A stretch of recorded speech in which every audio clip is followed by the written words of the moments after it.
have to applaud the athlete, Sean, for being so young, following the instructions. She tucked that chin all the way to her chest and drove to the line, which is what is needed to battle the wind coming home. So beautiful sprinting at this stage, and I think the time also a reflection of what we have been talking about, the 2-year absence, along with the conditions, with the wind inside the stadium. Well, the wind gauge says -1 as an athlete pulled up in that event. I think it was Bard of St. Richards.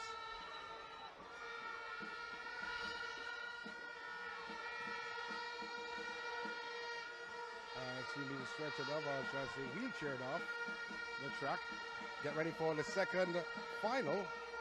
The 200 meters class 1 boys, a record held by Christopher Taylor, 24.02 seconds. In lane 1, you have Andre Boyd of Spanish Town, qualified with a time, 26.15 seconds. Sanjay Carter of Maxfield in lane 2, 27.10. In 3, you have Nicole Watson of Greater Portmore, 26.90. In 4, Mario Ross of License, 25.69 seconds. Dwayne Sharp of Waterford is in 5, 26.52 seconds. You have Kelvin Brown of Nagahead in 6, 26.08. You have Senior of Mona Heights in 7, 27.66. And in lane 8, you have Antoine Reed of Jericho, 27.10 seconds. You spoke about one particular person, a man that can rise with Ross. Mario is his first name. Yeah, I love Mario Ross. I think he, you know, with him being in class 1, Sean, you know, maybe looking to leave primary school, I think the program that he goes into, the coach will have some work to do, but I don't think it will be much to be corrected. The chin, the minute he comes on the straightaway, I think you'll see the head, goes all the way looking in the air. So the head goes back, and the chin, the face, everything just up in here looking at the sky. If he can correct that, you know, along with other formation, he'll be fine. But good athlete based on what I've seen over the last 2 days.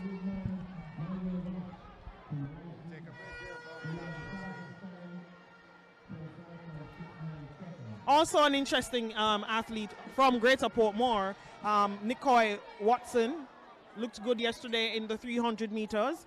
So I think overall this race should be good. Senior of Mona Heights, all the boys, based on how they would have competed the last 2 days, should make it good. Boyd, Carty, Watson, Ross, Sharp, Brown, Cena, and Reed. Brilliant start. That is in lane 5. It looks to be Sharp of Waterford. Sharp of Waterford trying to carry the field in the home stretch. But in lane 3 is Watts of Greater Portmore. He has work to do. So to Ross of License. Here comes Ross of License. Chin in the air. It's Ross of License. He holds on his head and fights the breeze. It's going to be Ross of License taking the top spot ahead of Sharp of Waterford. 26.47 seconds for this young man, the favorite from License, Mario Ross. 26.47 is a flash time to Shana.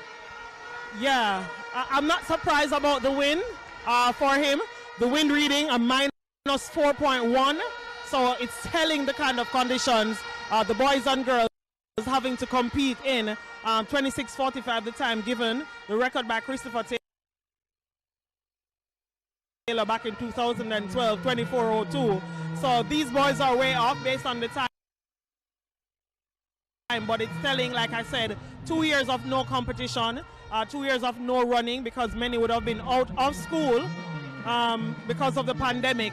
But when you look at Mario coming through again, coming from behind, he came off that 100 meters behind Sharp of Waterford, and just having to dig deep to find that victory run that he did. The technique changed a bit. So the head was back a little bit, then he realized it was way too windy. It was extremely windy, the wind hit, and then he maybe remembered the proper way is to drop that chin, tuck the chin in, tuck the arms closer and drive home. So good sprinting once again from Ross, double gold medalist. Yeah, so Ross, Sharp and Boyd, gold, silver and bronze. Sharp from Waterford and Boyd from Spanish Town. We're ready now for Shoshana's feature event. The girls class 2 200 meters final. Record here is 26.60 seconds, set by Rosalie Cooper. That was back in 2012. The name 1, You have Nikora Nelson from Windward Road, qualified the time of 29.61. Now Renee Lewis of Mountainside is in 2, 29.69. Anelia Grant of Coronado is in 3, 28.90. Now Texera Johnson of Exchange is in 4, 27.85 seconds. Adriana Harris from Seaforth is in 5, 28.37. Chelsea and Samuels from Halfway Tree is in 6, 28.45. Jamila Alves of Spanish Town is in 7, 29.95. And Nika Shea Groves from Greater Portmore is in lane 8, 29.71. Athletes on their marks. The girls class 2, this is the 200 meters final. Gunn has sent them away. All eyes is on Johnson in lane 4. On the outside of Johnson is Harris of Seaforth. Now Johnson goes into another gear and leaves Harris of Seaforth. Samuels of Tree, Alves of Spanish Town, and goes up for more. This young lady, Johnson of Exchange, searching for her second gold medal after cupping the 300 meters yesterday. It's Johnson of Exchange going towards the line, bouncing, facing the breeze. She goes across the line, stopping the clock. 27.52 seconds for Texera Johnson. Gaining the gold medal, 27.52 is the flash time. This young lady from Exchange taking the gold. Texera Johnson, the flash time is 27.52. The official time not on the board just as yet, but outstanding sprinting, well-timed event from Texera Johnson. Yeah, no surprise I think at this point about her capabilities. The record set by Rosalie Cooper back in 2012, 26.60 inside the stadium. The boys just ran class 1. It was a minus 4.1. The wind now minus 2.8. So like I said, the athletes, these young athletes having to battle the windy conditions, the sun hot, but they're getting the job done and doing so in a beautiful fashion. So she's now double gold medalist for Exchange Primary and such a phenomenon. You know, I think that going forward, she's only class 2, but she should land, or I hope she will land in the right hands so we can see greater success for her. Well, the next event on the track is the boys class 2. This is the 200 meters, and we just witnessed class 2 girls, which was won by Johnson, Texera Johnson, who was winning her second gold medal of the championship after copping the 300 meters yesterday. Guess what? The lane assignments for this event, the record held by Jazeel Murphy, though, back in 2006, 25.86 seconds. There's Dan McClarty from Greater Portmore. He's in 1, the time of 28.59 seconds. You have Jaquain Williams of Halfway Tree is in 2, 28.82. In lane 3, Dane Noble of Nagahead, 29.35 seconds. Anika Hencherwood. Oh, that. Oh, I was told by a coach yesterday that Hencherwood won a gold medal back in the Caribbean Games in 2002. So that name is not that rare, as I stated before. Of Holy Rosary, though, 26.75 seconds. Justin McCoy of Greater Portmore, 29.00. You have Morgan, first name Tyler of St. Richard's in 6, 27.14. And then the Johnny Josephs of St. Jude's in 7, 30.27 seconds. And in lane 8, you have Jonah Lewis from Crescent, 29.11 seconds. The favorite here to get win the gold is Hencherwood of Holy Rosary. He had a time of 26.75 seconds. Your thoughts? I think, you know, Inchalwood Inchalwood should do well. His name is standing out to us for a reason, and let us see. You know, hopefully he will continue in good fashion. McCoy of Greater Portmore also one to look out for. He will go out in lane 5. So should be good running, Sean, from these boys. You have to look out also in lane 7. Or lane 6, pardon me. Tyler Morgan of St. Richard's. He looked good in qualifying for the final. Clocked 27.14 seconds in his semi-final. So he looks good. And I'm just looking at the athletes, though. I don't see Hencherwood. He should have been lane 4. And a bit confused, though. Lanes 1, 2, 3 filled. 5, 6, 7, 8. So Hencherwood is missing in action. So the favorite, I don't know if he's there or not, but that lane is missing at the present time. A number of the boys missing from this one. I'm not sure what would have resulted, maybe a few cramps or coming in late.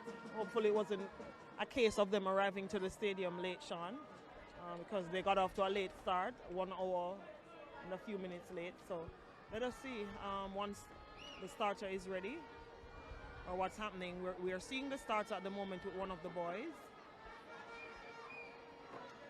Maybe he's feeling a little bit of discomfort. That should be Henchwood. From what I'm seeing, though, from my vantage point, and he's walking away. It doesn't look like he's going to compete, or is he? I don't know. And at this age, though, you can't be harsh. You can't be black and white with these athletes. So you have to have a little care and patience with some of them as the athletes went and sitting down on the cycle track.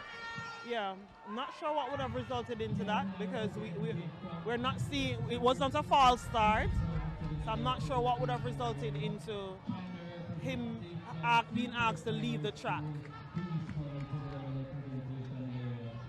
So I don't know if he's been asked to leave the track or what. I don't know that, but it's a bit confusing though because our eyes was concentrated more so at the 200 meters finish. I know that it couldn't be a false start. We didn't miss that at all. Okay, so I think they're in the process of trying to rectify what would have caused. Not sure if it's injury, disciplinary, nerves. But I'm now seeing, I think someone maybe from the school that have gone over to the athlete and the starter now standing also on the track. So I think they're just trying to rectify the situation as best as possible. But in the meantime, the next event after this, though, will be the 150 meters for Class 3 girls and the Class 3 boys, pardon me. That'll be the next event after the 200 meters. And the athlete now being asked to go into his lane. So we don't know what transpired there, but that's Henchwood being asked to go into his lane. He is in lane 4. So I can't tell you from our vantage point what happened. I think one of the representatives of the school went and had a word with him. And the starter now going back to the rostrum. That's Mr. Reese. Hoping he's okay though. I was watching him back last evening though, on Track Alert, and Mr. Reese, I'm going to tell you that later. But all 8 competitors are there for the boys Class 2. This is the 200 meters. A reminder of the names and lanes. McClarty, Greater Portmore, 1 Williams, Alfred Tree, 2 Noble, Nagahead 3, Henchwood from Holy Rosa is in 4, McCoy from Greater Portmore is in 5, Morgan, St. Richard 6, Joseph, St. Jude 7, Lewis, Crescent in lane 8, and Henchwood has gone past McCoy, is outside, and Morgan, and looks for Joseph and Lewis. Now the young man in lane 4, Henchwood, who was sitting on the cycle track a short while ago, he is in front. On the outside of Henchwood is Morgan of St. Richard. We spoke about those 2 athletes, Morgan of St. Richard fighting with Henchwood on the inside and Morgan on the outside. It's going to be Morgan and Henchwood. It's close. I think Henchwood got it ahead of Morgan. 27.06 seconds. Henchwood in lane 4. I think got the better of Morgan of St. Richard's. It's Morgan getting it. Well, I'm wrong. Morgan getting the gold. 27.09. Henchwood the silver. 27.11 seconds. And the bronze will be going to, I'll tell you in a very short while, but it was close between the 2, Morgan and Henchwood. 27.09, 27.11, and Lewin finishes third, 28.27 seconds. Good running. I think that when you looked at, you know, like you said, even if you go back and you were to watch that race, Enshelwood of Holy Rose, he came up on the shoulders so quickly of McCoy and Morgan.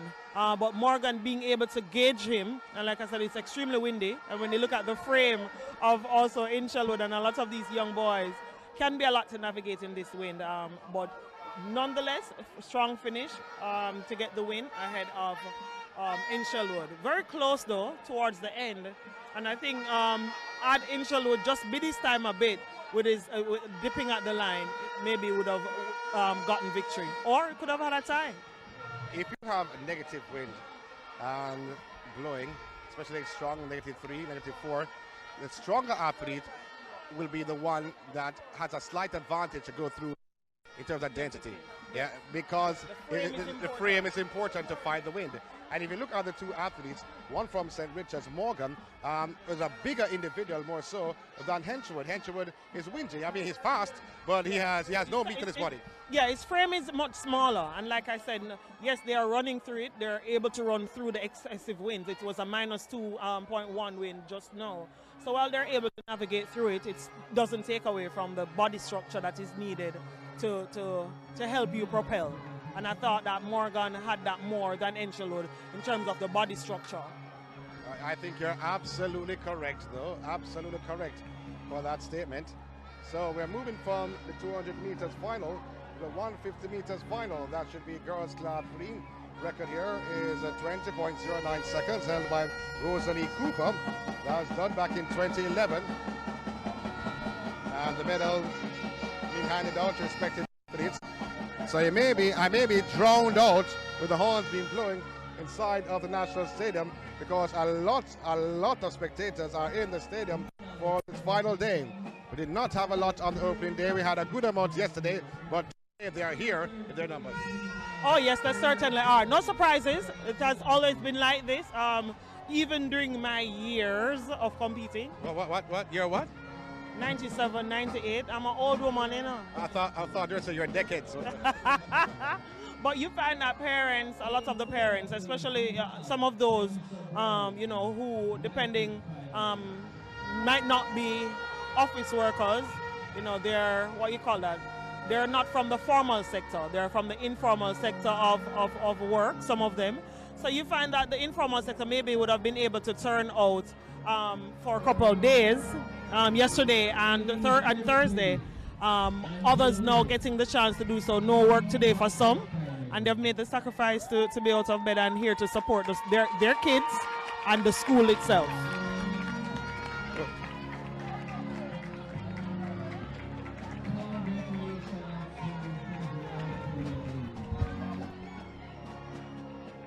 Well, guess what? We're waiting the start of the 150 meters, though. But I was watching my track alert yesterday, last night,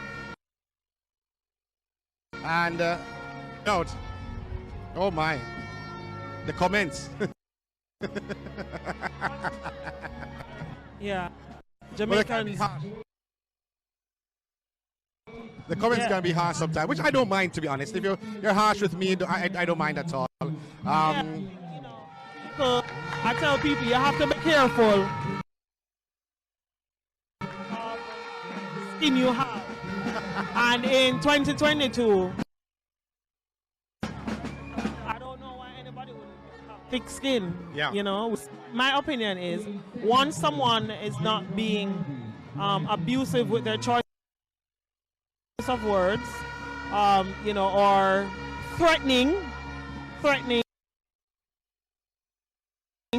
arm on anyone, I think that, you know, allow people to respectfully say their part, you know, and voice their disappointment of something.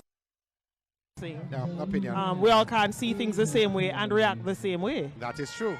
So allow each to speak their mind. But most comments were they are thankful that they were getting a chance to watch this, because it's not a norm. No, and that I'm happy about, and really pleased to know that there are fans out there locked into the stream who are elated to see that. And I had some of those comments similarly when I did the ISO schoolgirl netball final against Homewood Technical and Manchester High. You know, you had never had a schoolgirl netball competition live stream or even televised live final. So I think that, you know, coming out of the pandemic, I'm happy to see that Track Alerts and others, you know, ISA and other sporting disciplines are looking to venture into that avenue, so that those far and wide who, you know, who are not able to attend an event can watch, whether they have someone competing or not. There are people who love sports so much, and they'll be locked in. That is true. That is true. So the next event, the girls 150 meters, class 3. Yeah, Chamara Lee from Seaforth is in 1. Demesia Baxter from License is in 2. Philippa James of Kensington in 3. Rihanna Gale from Woodlands in 4. Adriana Palmer from Greater Portmore in 5. Kiana Constable from Windward Road in 6. Shanice Williams, Greater Portmore in 7. And Kelly Johnson from Rock Hall is in lane 8. You have to look for Gale. Rihanna is her first name from Woodlands. Had a time of 21.98 seconds. 2.13 was Constable of Windward Road.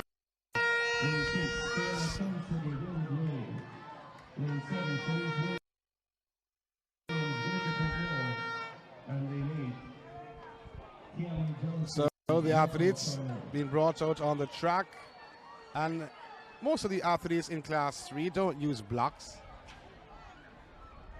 So they go on their marks for the start of the girls 150 meters, all finals. We had 23 yesterday. Gunn has sent them away. Great start from Constable of Windward Road. On the outside in lane 8 is Johnson of Rock Hall. Moving well on the inside is Baxter of License. Now moving through now. Looks to be Constable of Windward Road. Also it is Rihanna Gale of Woodlands. This looks to me it's going well. It's Rihanna Gale of Woodlands. Rihanna Gale of Woodlands takes the head of Windward Road's Constable in second. And Baxter finishes third. But the favorite Rihanna Gale of Woodlands taking the gold, 22.50 seconds for Rihanna Gale. In second from Windward Road is Kiana Constable. Her time not on the board just yet, but Constable is second, 22.50 for Gale. Constable's time is 22.84 seconds, and Demesia Baxter from License is third. Well, they gave it to Johnson. Johnson third at 23.06. Yeah, not bad running from the youngsters. Pleased to see their effort, and I'm sure their main objective would, a lot of them wanting to be on the podium and also contributing points. I don't think though at class 3 or class 4 they totally understand the meaning of contributing points to your school, but the efforts are there and the job is being done. I'm just happy to see, like I said, how well they're managing themselves. The boys 150 meters, class 3. So in lane 1, Jaden Clark of Crescent. 22.14 seconds was his qualifying time. Denaria Williams of Mona Heights is into 22.63. Veron Graham of Clancarthy in 3, 22.54. Khalil Raymond of License in 4. 21.64 seconds. In 5, you have Jordan Fenton of Spanish Town, 21.71 seconds. Shadane Gale is in 6 from License, 21.82. Dwayne Oakley from Greater Port, 9.3 seconds. The final, Trish. License, Raymond is the favorite. But Fenton of Spanish Town will prove a tough challenge for this young man. Fenton is in 5, Raymond is in 4. Should be good. I think applaud that, because a lot of these athletes and the schools were not able to have training sessions for the last 2 years. Many just started attending school when school reopened last year, or more so this year, January, because some schools did not have the luxury of having the necessary equipment needed by the government to have school open, whether it be sanitization station, etc. So for the coaches to get these young boys and girls, Sean, to be competing like this, I'm sure those who are viewing, looking at the times, are not too perturbed by the times, because they're aware of all that would have transpired. But I'm sure, like them and myself and others out there, we're just happy to see and get the chance to witness these athletes competing. And these class 3 boys, I'm sure, looking forward to continue to add glory to their school, whether it be through a medal or points. Time will tell on that, though. But in terms of likes and what they were trying to do, as we look over in lane 8, They're putting the marker down for the 150 meters. They're using a tape in layover in lane 8. That's where Miller from Spanish Town is. So they tape the lane so the boys and the girls are able to go on your, when they go on your marks, the hands are behind the line, because it doesn't have a mark out like that of the 100 meters or the 400 meters. So they, and the 200 as well. So they have to put the tape so that all boys and girls' hands are able to sort that part out. Extreme windy inside the National Stadium. Getting ready for this 150 meters. Clark in 1, Williams in 2, Graham in 3, Raymond in 4, Fenton 5, Gale in 6, Oakley in 7, and Miller in lane 8. And I thought they were ready, but seems like they are not.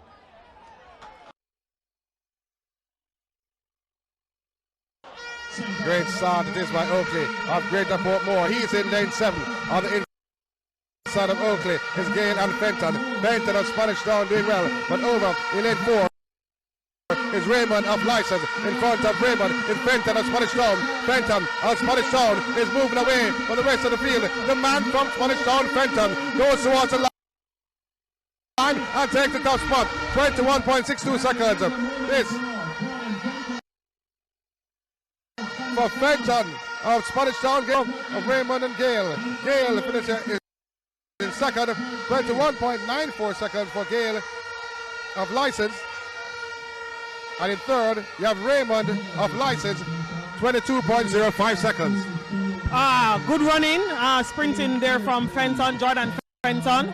He really almost covered. They're so small in size, almost covered the shoulders of those in front, and just making sure to dig deep for that win. Really gutsy performance from him. The parents are happy, and so are the teachers and all others inside the stadium.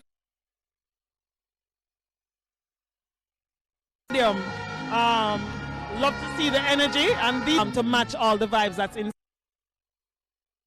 the stadium. So good running for the Class 3 boys, and remember those boys, they go from ages 9 to 10 years old, and 21.64. Really a decent time, like I said, considering all things. Well, the next event on the track is a girls 70 meters hurdles open. And that will be an interesting race, mountain sides. Sabrina Horton comes in as a favorite, just as yet.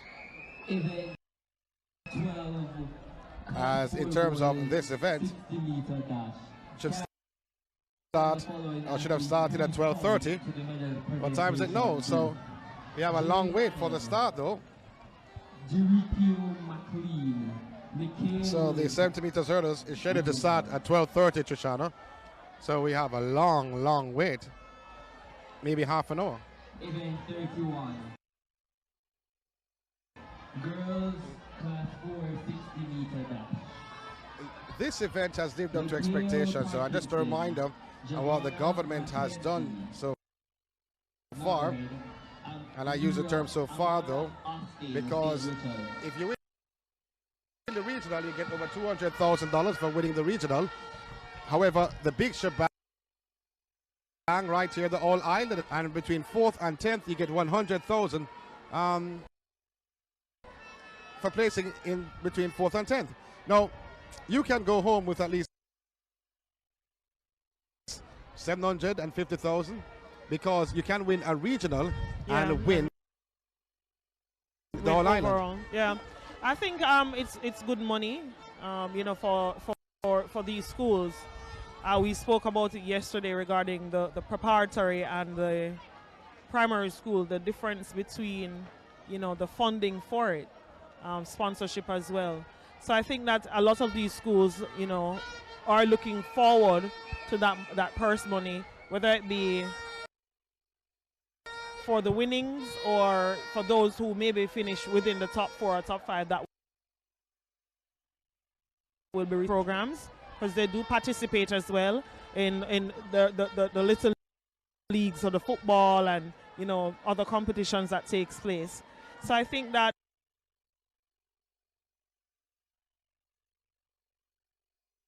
it's really good incentive from here in terms of myself and Trishana, and we'll be back about 5 minutes or so before the start of the 70 meters hurdles, which is scheduled to get on the way at 12:30 this afternoon.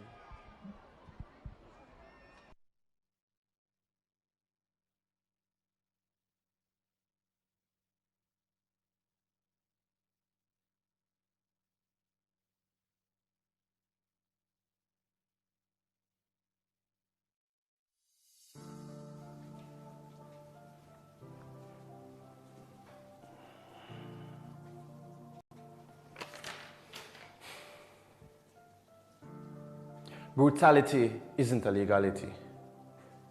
There's no rationality as to why this abnormality should become a mentality. A mentality which kills and tortures. Are you really telling me you're afraid to speak up because you might be called an informer? Let us break the barrier of brutality and enforce it with alacrity. If you know someone who has been victimized, I charge you to I, interrupt their situations before their O, oppressor continues to L, lurk in their lives. Let us E, extend our hands to our brothers and sisters who are being victimized, and N, never see violent acts and ignore them. Let us C, come together and be the E, example, so we may end a barrier on brutality.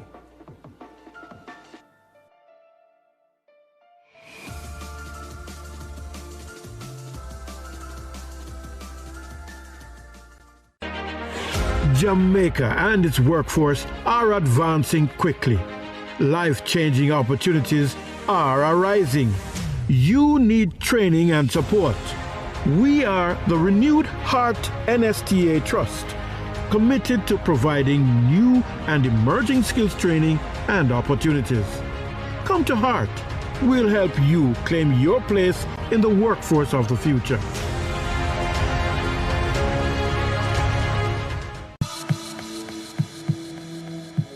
This is our home, Jamaica, and tourism is the lifeblood of our country.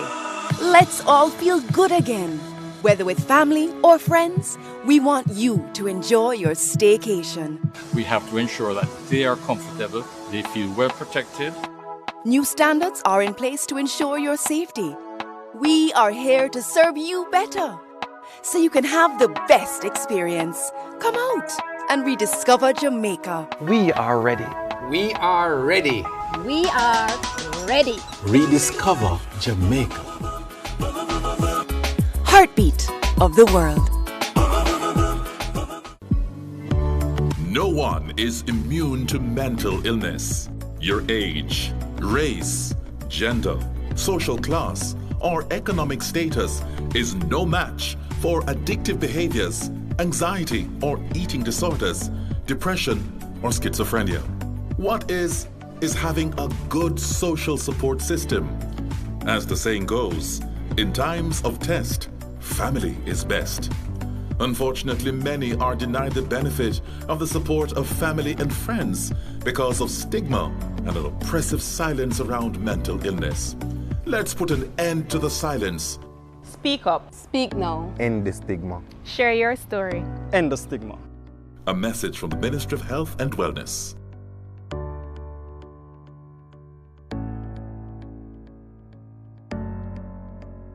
Here is a special parenting message brought to you by the National Family Planning Board, 5 Sylvan Avenue, Kingston 5. The way we treat our children directly impacts what they believe about themselves. That was a special parenting message brought to you by the National Family Planning Board, 5 Sylvan Avenue, Kingston 5.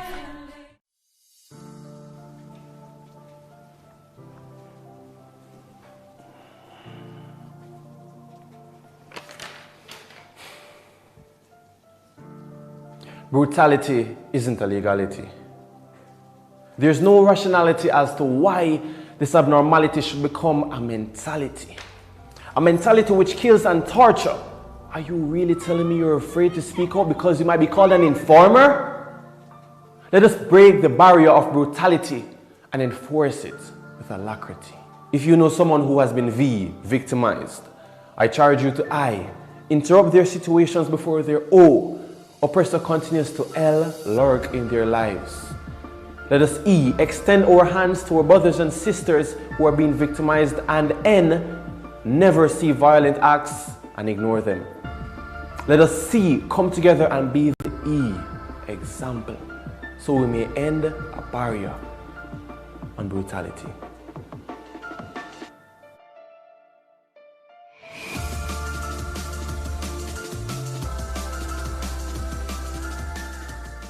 The following is brought to you by the Office of the Prime Minister. I'm saying to every single Jamaican, you will decide how this pandemic ends. If you wear your mask, if you maintain the physical distance, and if you decide to take the vaccines when it is your time, the pandemic will end. But if in frustration or just ignorance, we do not take responsibility, then the pandemic could end badly, including the loss of more lives. The proceeding was brought to you by the Office of the Prime Minister. COVID-19 is still here. Always wear your mask correctly while in public places, covering your nose and mouth at all times. Masks should never be worn over the head, under your chin, below your nose, or hanging from your ears. Recovery from COVID-19 can take up to 60 days or more. The mask or the ventilator? You choose. A message from the Ministry of Health and Wellness. Do you wish there were a way your community could get funding to improve a school, health center, sports program, and more? There is! It's the Constituency Development Fund. Here are a few things you probably didn't know about the CDF and how you can make it work better for you. The CDF policy promotes citizen participation in community development and protection of taxpayers' funds. It outlines that MPs are to meet with citizens at least once every 2 years to agree on the projects needed. You know, it used to be once a year? We should really go back to that. Projects developed without community consultation are not to be approved by the bipartisan CDF Parliamentary Committee. There are 26 government agencies that implement projects, usually for a small fee. Funds are provided directly from the Office of the Prime Minister to the implementing agency, not through the Member of Parliament. The CDF unit monitors project costs and implementation, so if you have questions about how the CDF are run in your community, contact them. To ensure no one project or community gets all the funds, there are 6 project categories with spending limits for each. There must be no less than 5 and no more than 20 projects each year. To learn more, visit jampja.org to view your MP's CDF info and tell them how this fund has impacted you. If you don't see your MP's CDF reports, then put them under little pressure, man. Call, tweet, email. Ask them when they'll submit it and when is the next CDF meeting. Change is possible. It's already happening. What we need is you. A message from the Jamaica Accountability Meter Portal, funded by the European Union and the Inter-American Development Bank in partnership with the Private Sector Organization of Jamaica. Watch yourself online, that's what my crew say. Make it a new day. I'm reminded by the Broadcasting Commission. We the BCJ. What if it was your friend in the mix? What if it was your sis in the pit? What if you want a terrorist watch list? What if? Suppose that one. What you do? Don't like, don't comment, don't click. Report it, block it, don't make it stick. Don't trust everybody on the internet. Use it to step up your intellect. So online you have to be safe too. Don't believe the rumors or the fake news. Don't go everywhere they try to take you. Protect the kids or they find a way through. What if it was your friend in the mix? What if it was your sis in the pit? What if you want a terrorist watch list? What if suppose that go on? What if wait up free?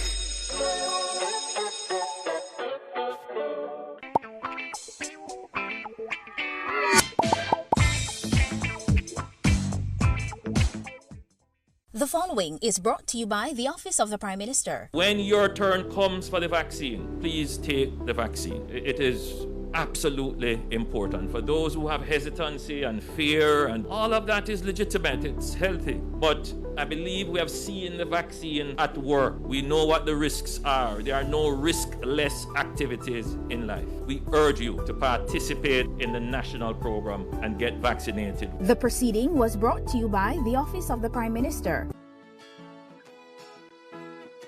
Crime is Jamaica's #1 threat.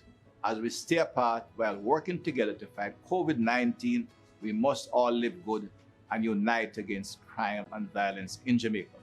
Live good means talk it out, don't fight it out. We must live good to build a safe Jamaica. Stay home, stay safe, live good. Here is a special parenting message brought to you by the National Family Planning Board, 5 Sylvan Avenue, Kingston 5. If you want your children to improve, let them overhear the nice things you say about them to others. That was a special parenting message brought to you by the National Family Planning Board, 5 Sylvan Avenue, Kingston 5.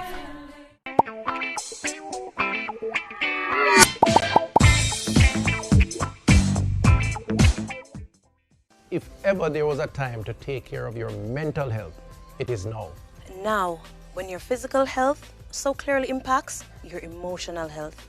Now, when we need to talk and listen to each other. Now, when supporting each other means survival. Now, in a time of COVID-19. Speak up. Speak now. Beat COVID-19. Call 888-NEW LIFE. 639-5433. This is our home, Jamaica, and tourism is the lifeblood of our country. Let's all feel good again. Whether with family or friends, we want you to enjoy your staycation. We have to ensure that they are comfortable, they feel well protected. New standards are in place to ensure your safety. We are here to serve you better, so you can have the best experience. Come out and rediscover Jamaica. We are ready. We are ready. We are ready. Rediscover Jamaica. Heartbeat of the world. Here is a special parenting message brought to you by the National Family Planning Board, 5 Sylvan Avenue, Kingston 5. There's no job more important than parenting. That was a special parenting message brought to you by the National Family Planning Board, 5 Sylvan Avenue, Kingston 5. People always say government must be held accountable. But it's whose job to keep government accountable, and what that really mean? Well, you see, when ministers and public officials have to provide answers for decisions made and can face consequences for those actions and decisions, that means they're being held accountable. Keeping government accountable is a key responsibility of our elected representatives, and the Parliament provides special tools or mechanisms just for this. As citizens, we need to understand how they work so we can play our part to ensure that the members of Parliament we elect are using the tools and doing their job well. Here are 4 of the primary tools you should understand and talk to your MP about. Tool number 1, Minister Statements. To effectively monitor the government, MPs need to stay informed. Every Tuesday when Parliament sits, different cabinet ministers are scheduled to give an update on decisions they're making on our behalf. These updates are called Statements by Ministers. They cover a wide range of national issues that other MPs, media and citizens may have questions about and wish to examine further. That brings us to tool number 2. What you do when you want information? You ask questions, and that's why we have question time. Both opposition and government MPs can submit questions to the Prime Minister or Cabinet Ministers for details on, for example, how a contract was awarded or expenditure to purchase tablets for schools. So if you ever have a question for a government minister, try asking through your MP. After all, that's why they're your political representatives. They should represent your questions and concerns to the government. Tool number 3, parliamentary debates. When cabinet ministers present the government's proposals for new policies, laws, and programs, parliamentary debates allow both opposition and government MPs to air concerns, make suggestions, and endorse proposals. If you ever watch those debates, you know they can get a little fiery. But the debate is important as it informs decisions and continues until a vote is taken on the way forward. Then we have tool number 4, parliamentary committees. The general sittings of Parliament are not always sufficient for detailed examination of government work, so oversight committees are formed using government and opposition members to do just that. Some committees like the PAC and the PAAC are in place for an entire parliamentary term. Their job is to monitor the use of public funds to find ways to increase value and efficiency while reducing waste and corruption. Cabinet and state ministers are not appointed to oversight committees since they are a part of the government. Some committees are formed when a need arises. For example, joint select committees are formed to review draft policies or legislation or to probe other matters of serious national importance. Members of these committees are both opposition and government MPs and senators, and these committees will usually invite citizens to share their opinions, concerns, and recommendations. So there you have it, 4 accountability tools of Parliament that are used to make sure government run right. Visit jampja.org to find contact information for your MP. Invite them to meet with the community so they can better represent your issues and concerns in Parliament and keep government accountable. Get involved and let's make Jamaica land we love, Jamaica land we own, and Jamaica land we run well. A message from the Jamaica Accountability Meter Portal, funded by the European Union and the Inter-American Development Bank in partnership with the Private Sector Organization of Jamaica.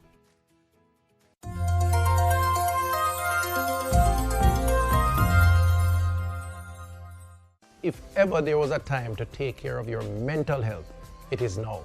Now, when your physical health so clearly impacts your emotional health.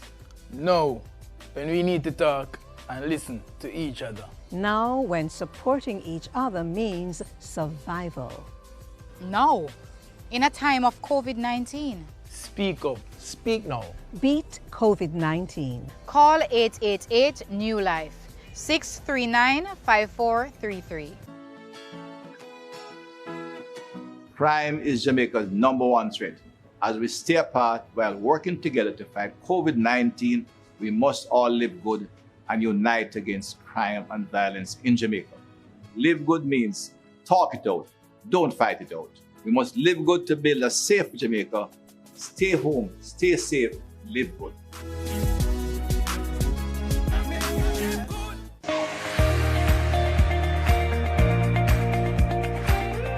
I would like to learn how to operate computer on a different level.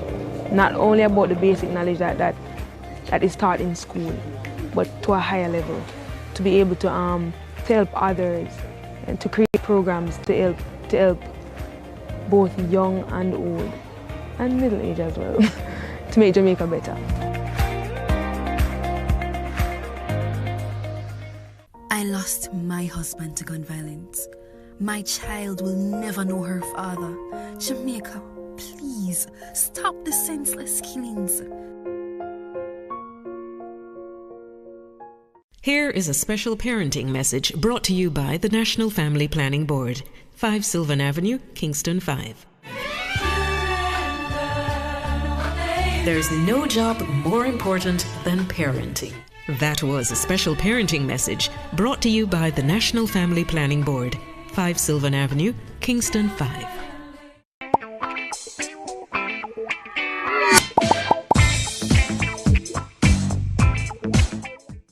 Together, we can create a safer Jamaica for our children. We need to get the guns and save our country. Jamaica is a beautiful place. Our people have a beautiful spirit, but we are too aggressive, and the way we interact with our friends and neighbors, I genuinely believe that we have the capacity to deal with this problem of violence. But it's going to take all of us. It's going to take every organized group of Jamaicans that we fundamentally reject violence. Violence has no place in a modern society.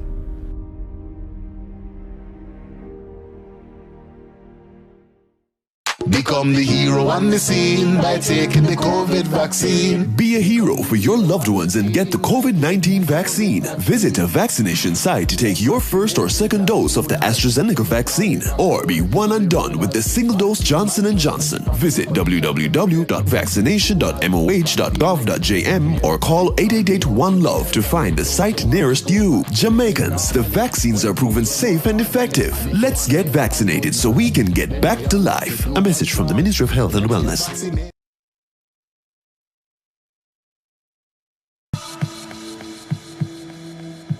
This is our home, Jamaica, and tourism is the lifeblood of our country. Let's all feel good again. Whether with family or friends, we want you to enjoy your staycation. We have to ensure that they are comfortable, they feel well protected. New standards are in place to ensure your safety. We are here to serve you better, so you can have the best experience. Come out and rediscover Jamaica. We are ready. We are ready. We are ready. Rediscover Jamaica. Heartbeat of the world. Do you wish there were a way your community could get funding to improve a school, health center, sports program, and more? There is. It's the Constituency Development Fund. Here are a few things you probably didn't know about the CDF and how you can make it work better for you. The CDF policy promotes citizen participation in community development and the protection of taxpayers' funds. It outlines that MPs are to meet with citizens at least once every 2 years to agree on the projects needed. You know, it used to be once a year. We should really go back to that. Projects developed without community consultation are not to be approved by the bipartisan CDF Parliamentary Committee. There are 26 government agencies that implement projects, usually for a small fee. Funds are provided directly from the Office of the Prime Minister to the implementing agency, not through the Member of Parliament. The CDF unit monitors project costs and implementation, so if you have questions about how the CDF are run in your community, contact them. To ensure no one project or community gets all the funds, there are 6 project categories with spending limits for each. There must be no less than 5 and no more than 20 projects each year. To learn more, visit jampja.org to view your MP's CDF info and tell them how this fund has impacted you. If you don't see your MP's CDF reports, then put them under little pressure, man. Call, tweet, email. Ask them when they'll submit it and when is the next CDF meeting. Change is possible. It's already happening. What we need is you. A message from the Jamaica Accountability Meter Portal, funded by the European Union and the Inter-American Development Bank in partnership with the Private Sector Organization of Jamaica.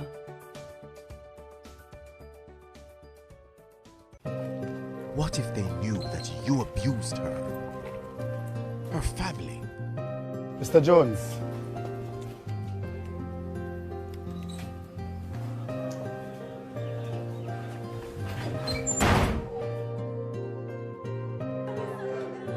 And your colleagues, how will they look at an abuser?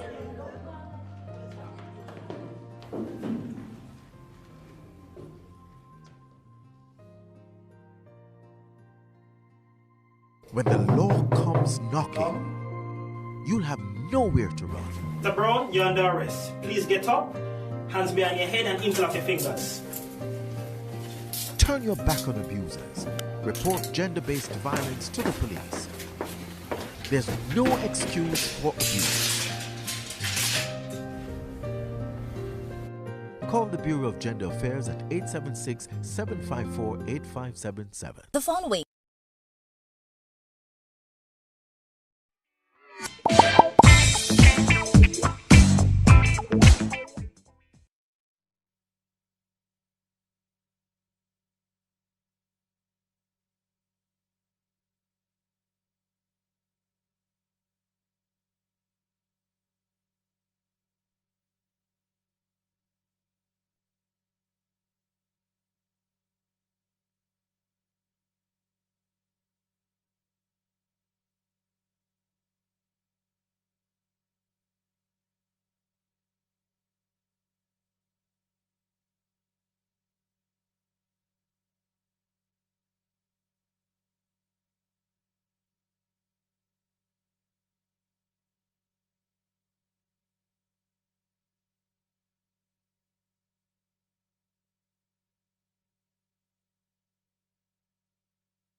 It's an in-sports track of the field, the championships, as we took a break a short while ago regarding, there was a, let's just say a 25-minute break between the last event, the 150 meters, and the next event on track, the 70 meters hurdles.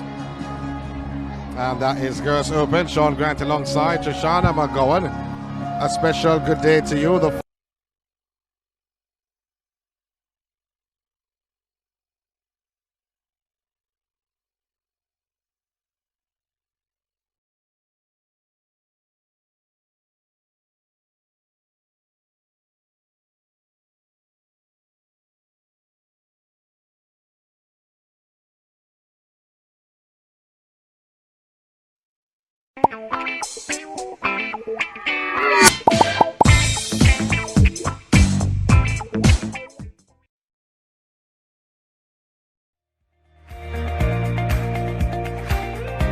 coding and programming share the same language, so I got more interested because of programming. Because a couple of years ago I did wanted to do programming at VTDI. Here is a special parenting message brought to you by the National Family Planning Board, 5 Sylvan Avenue, Kingston 5. If you want your children to improve, let them overhear the nice things you say about them to others. That was a special parenting message brought to you by the National Family Planning Board, 5 Sylvan Avenue, Kingston 5.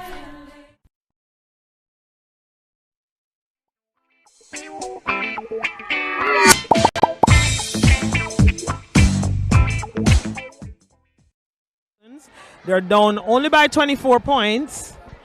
So let us see how quickly, if any at all, if it will change based on the number of athletes in the finals to come. Well, the record room stated that they're going to give us the point standings very soon, in the next 5 minutes or so. But the next event on track is the girls' 70 meters hurdles open. And in lane 1, you have Simone Campbell from Mona Heights, 12.71 seconds. Amelia Paisley from Greater Portmore is in 2, 12.97. Zalika Davis from Woodward Road, 13.39. And she's in 3. In 4, you have Sabrina Horton from Mountainside, 12.35 seconds. We saw somebody asking about Mountainside earlier on. Lashana Sutherland from Mona is in 5, 13.19. Ariana Thomas from License is in 6, 12.60. In 7, Rihanna Nation from Mountainside is in that lane, 7, 13.60. And Jessica Nickel from Nagahead is in lane 8, 13.52 seconds. Those are the 8 competitors for the 70 meters hurdles open final on the girls' side. Have to look out for lane 4, Sabrina Horn from Mountainside, stepping into this final, the time of 12.35 seconds. Yeah, should be good. Rihanna Nation from Mountainside looked good in qualifying. So did Ariana Thomas of License. And I was also impressed with Zukala Davis of Windward Road. So I think between lanes 3 to 7 should be very interesting. But in the hurdles, you never know what can happen. And remember, the techniques will not look the greatest. You might see a lot more faster sprinting than, and it's good sprinting and jumping over the hurdles at this stage. But nonetheless, should be good run from these ladies. But we wait to see. But like I said, it can be anybody's race. However, based on qualification, lanes 3 to 7 just might provide or should provide most of the excitement. They're having a word with Paisley of Greater Portmore. She is in lane 2, just to make sure she's comfortable. And she's having a word with the official. So the tape now being laid, though, as the tape actually not now being laid, but the tape feeling the effects of the breeze. It's extremely windy at the National Stadium, and the tape that was laid down for the 70 meters is being lifted up by the breeze here at National Stadium. Yeah, which will be very tough for these young hurdlers. It's wanting to sprint in the wind, especially when it's this heavy, but to hurdle in it. So I think they'll need to retape get some fresh ones out there, and with hope that it will stick. Have you ever faced a wind like this, negative wind, when you were competing? So what happened is, before the schedule for the Boys and Girls Championships now changing, having the sprint hurdles in the week, we usually compete in the sprint hurdles semi-finals Saturday morning or afternoon, and the finals would have been ran later that evening. So to answer your question, yes. Thank you for that long-winded answer. You No, could have next easily thing, just say yes. Yeah, but the people could say, I wish you go run in the wind. I have to explain. Remember, our viewers, they want to know. So at the moment, the wind is minus 3.9. Wow. So let you know, we're not, over-exaggerating about how windy it is at the moment. And the girls to come, ages 9 to 13, for the 70-meter hurdles open.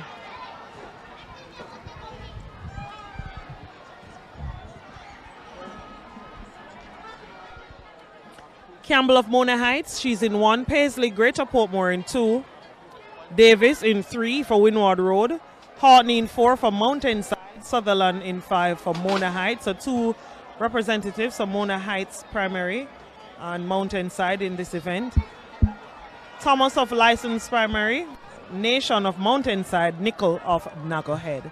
And the girls go to their marks.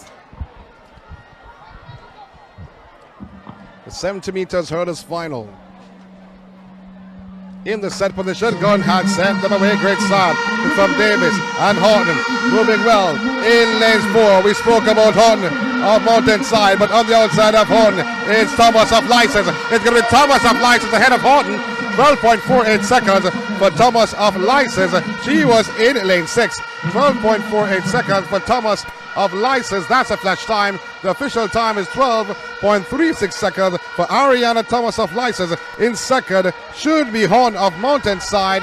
Not on the board just as yet, but Sabrina Horn of Mountainside should be second, getting the silver. Now it comes 12.64 seconds, and Sutherland is third, 13.06 seconds. Sutherland is from Mona Heights. Yeah, good sprinting from Thomas. A very fast start, and like I'd said at the start of it, you will find that a lot of the girls and the boys will be sprinting well, but hop jumping over the hurdles. Some are a little better technically than others, but at this stage, like I said, you'll see a lot more jumping, or even if they're in proper hurdle form, it will not be the greatest. But the most important thing, they should be having fun, enjoying the moment, learning, and looking at the bigger picture of getting on the podium and points, so that their schools can be in the money making top 5 or in the point standings. Well, 70 meters hurdles open. The final coming on. Jameer Coombs of St. Richards is in lane 1, had a qualifying time of 12.34 seconds. Now Rashad Priestley of Greater Portmore is in 2, 12.34 seconds. Raheem Bailey of Maxfield Park is in 3, 11.99 seconds. Omari Bonnie of License is in 4, 11.78 seconds.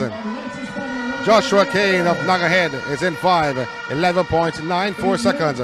You have Hines of Cornwall, 11.94. He is in 6. That's Rodino. In 7, Jahil Davis of License, 12.11 seconds. And in 8, Rabina Lands of Nagahead, 12.00 seconds. Bonnie of License is labeled as a favorite, not because he has 11.78 seconds, but how he looked in gaining that time.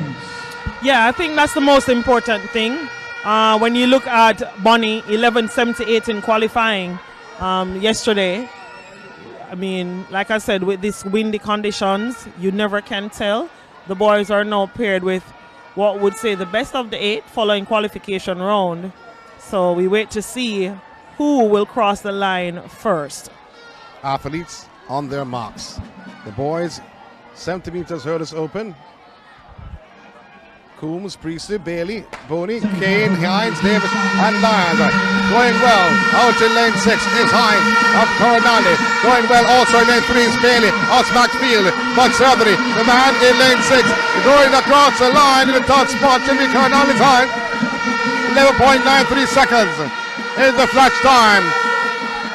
He's been lifted up, and what is that going on? Hines of Coronale taking the top spot, 11.91 seconds. He had a time of 11.94 coming in. 11.91 for Hines. Bailey, the silver medalist, 11.99 seconds from Maxfield Park. He was in lane 3, and Bonnie in lane 4 from Lance, gaining the bronze, 12.04 seconds, Shoshana. Yeah, not bad running. We saw there his parent very excited about that performance from his young star. Yes, yes, that's star in the making in Daddy's eyes. So good win for Knucklehead.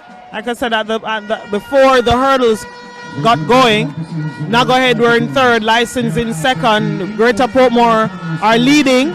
So all points, all victories, top 3 places, the higher you finish, everything counts at the moment. So good to see, these young athletes are managing themselves well. Well, guess what? Let me give you the point standings. We promised you the point standings. I will give you the latest point standings, I think, before the hurdles. So let me give you top 20 in 20th position, and this is combined for girls and boys. Woodlands Primary, they have in 20th position, they have 16 points. Also, Jericho, they have 16 points.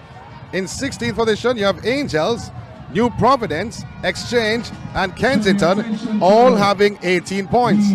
In 15th, Mountainside, they have 20 points. In 14th, Rock Hall, they have 26 points. In 13th, you have Seaforth with 28 points. In 12th, Clancarthy, they have 28.50 points. In 11th, Holy Rosary with 29 points. In 10th, Halfway Tree with 30 points. In 9th, John Mills, they have 38.50 points. In 8th, Harborview, 40 points under their belts. In 7th, Windward Road, they have 41 points. In 6th, Coronaldi with 58 points. In 5th, St. Richard's with 78 points. In 4th, Spanish Town, they have 98 points. In 3rd, Nagahead with 103 points. In 2nd, can I say that once more? In 2nd, License.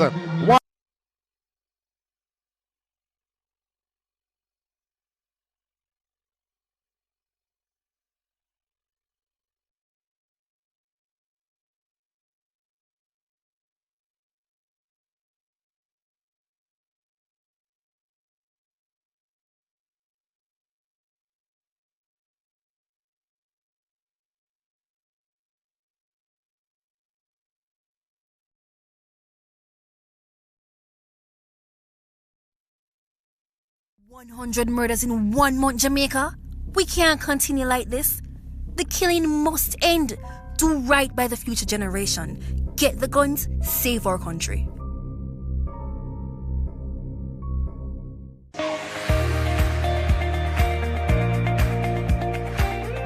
A major area in high school for me was IT and EDPM.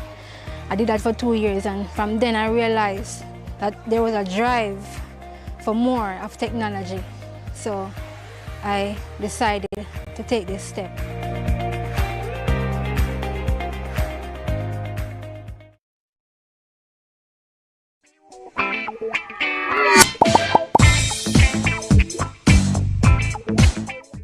$46 points.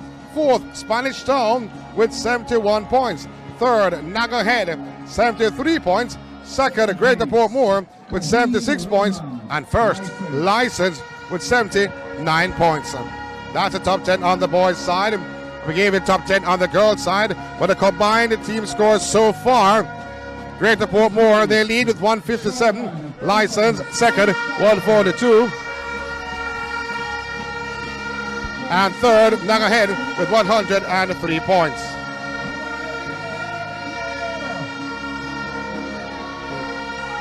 So that's the point signing. Trishana McGowan looking excited. I don't know why.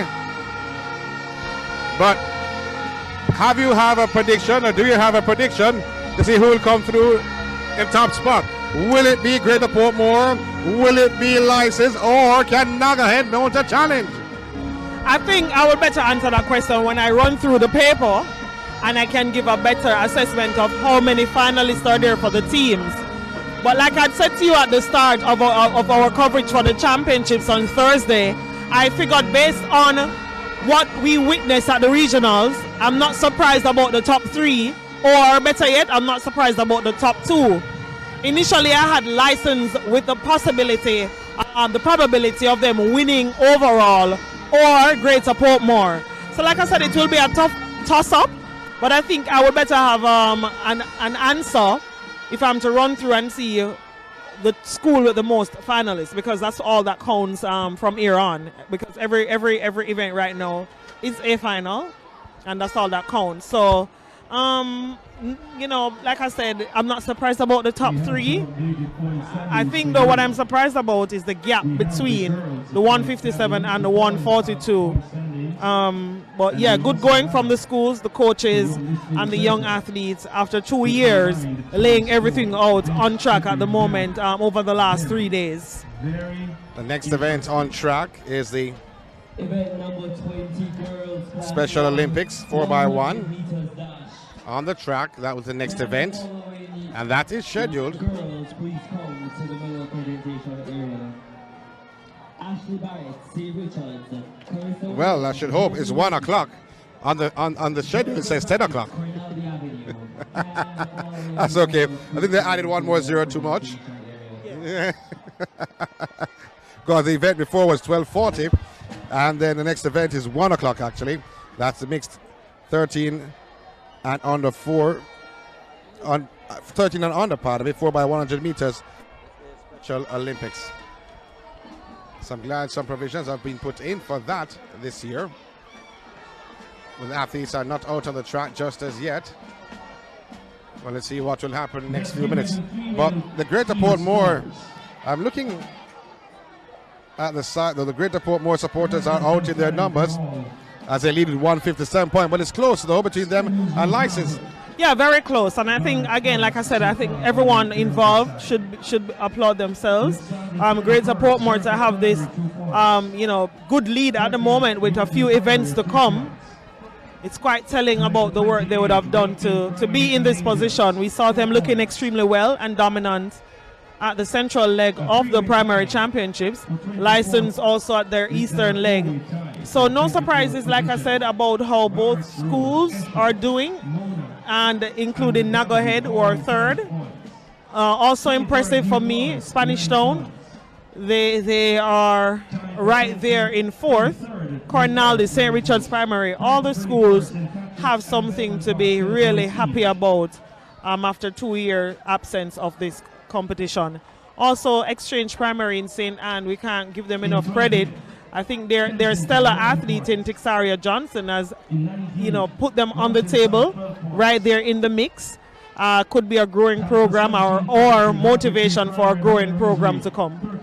Well, I'm looking and I see Blackwood posting Nagahead is going to win because my son passed school. So his son went to the school. So because his son went to the school, I love that. Nagahead Still is going giving to win. support. Yes, I'm a former student of Mona Heights Primary back in So the they're day. going to win also? So, no, they're not going to win, but you have to be realistic with sports. But I'm just saying I give support, and I want to see them do well. So like that parent, they're a parent, their kid went to the school, so they're hoping that they can get surgeons and you know, maybe finish ahead. It will be tough though. We can tell them it can be tough. I don't see that happening because they're in third on 103 points, while Greater Portmore and License 157 and 142. So the gap is, I think, just might be a bit too wide with the events to come for them to accumulate that many points to get ahead. But nonetheless, like I said, you know, good performances all around. Do you know where Mountainside is? Mountainside. Do you know? No. I don't, you know. Well, that question, but you can check for me though. We're going to tell you in a short while where Mountainside is situated. Well, you hear the drums beating. That's from the Naldi Lightning. Corey Naldi. And Greater Portmore supporters on their feet. And the mothers are the supporters, are the parents are here repping their shirt.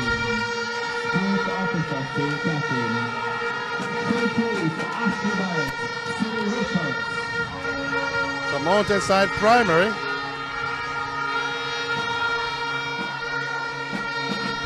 We'll tell you very shortly.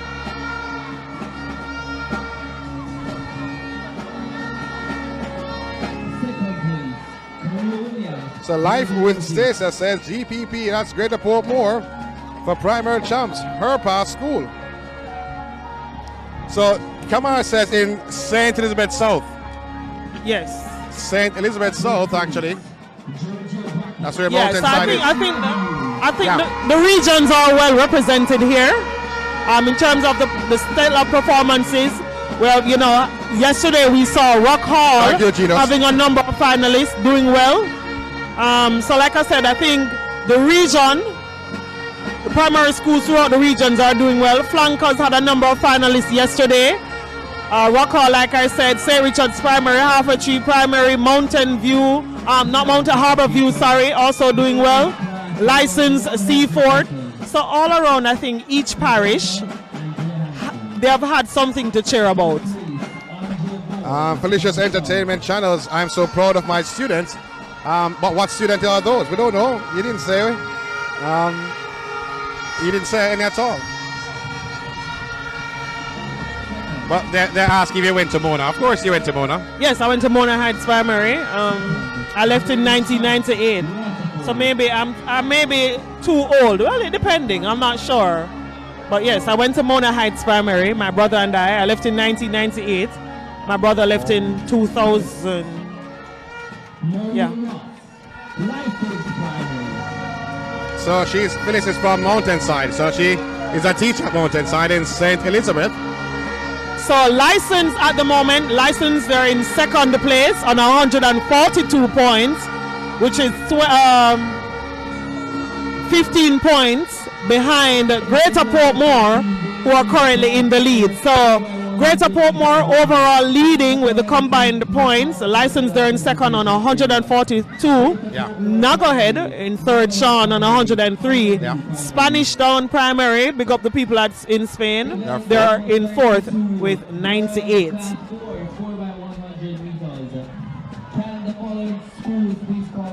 No Excelsior Primary. Sean, you went to Excelsior High School, but you did not go to the primary. I didn't. Not at all. They're very good teachers and coaches over there, though. Did you run for Mona? Yes, I did. You ran for Mona. You ran at primary champs. Yes, you did. Yes, I did. Yeah. I ran at primary champs in the 300 meters, the 150. Did you win? Yes. I told you this on Thursday. Doesn't matter. Yes, I won. You can't tell us again. Yes, I won the 300 meters. You won the heats or the final? The final. Okay. How dare you? Yes, I won it. Who leading? Separately. So Greater Portmore leading. All right, so I'll give you the girls, and Sean will give you the boys. So who's leading the girls? All right, so leading the girls without the combined points. So so let me give you the top 5. It's only right I give you the top 6, better yet, for the girls. In 6th position is Nuggethead Primary. They're on 30 points. In 5th position, St. Richard's Primary on 32. In 4th, Windward Road Primary, 37. In 3rd, Cornaldy on 51. In 2nd, in the girls, License on 63. And leading Greater Portmore on 81. That's the girls' individual scores. And Greater Portmore still leading, License in 2nd. Why have the 300 and not the 400? Well, the 300 meters because of the age. They don't want some athletes to run the 400 meters, so they will make them the 300 meters. In fact, back in the day at Prep Champs, The girls never ran the 400 meters No. at all. They ran the 300 meters back in the day at prep champs. Yeah, and I think it's in recent years that they have introduced the 400 meters for the class 1 boys and girls at the primary champs. Okay. So once you're in class 2, you compete over 300 meters. We saw that here this morning. You also saw that the class 3 girls doesn't compete in 200. They run the 150, the 150 meters. So they don't be giving the longer distances to the lower classes. And the 400 meters final were on yesterday, and the 300 meters finals were on yesterday also. What year did you run at primary champs? I think Candice is asking. 97, 98. I left primary school in 98. I won the 300 meters in 1998. You're in class 1? Yes, I was. Okay, let's asking. And went to the St. Andrew High School. Yeah. The Great St. Andrew High School for girls. 10 Cecilia Avenue. Do you hear how she pronounce it? St. I can't pronounce it that way, you know. St. Andrew. St. Andrew. Yes. The St. Andrew High School. That's what I said. One and only. Yeah, that's what I say. And she said I have too much emphasis on the "an." Oh, Lords. But yes. But guess what? Greater Portmore, their supporters there. So Greater Portmore, 157. So we haven't get up the same point standings they have, we have. So the point standings being called in the stadium now, the same one that we gave you a short while ago. Because you gave the girls or you gave the boys a while ago? The boys said my time for the girls, the top 5. St. Richard's Primary 5th with 32 points. In 4th, Windward Road for girls. You gave girls a while ago. Oh. So why couldn't switch it around? No. I should have. So let me give you the top 5 for boys. St. Richard's, they're 5th with 46 points. In 4th, Spanish Town, they have 71 points. In 3rd, Nagahead, they're 73 points. Greater Portmore, they're 2nd with 76 points. And License, they're 1st with 79 points.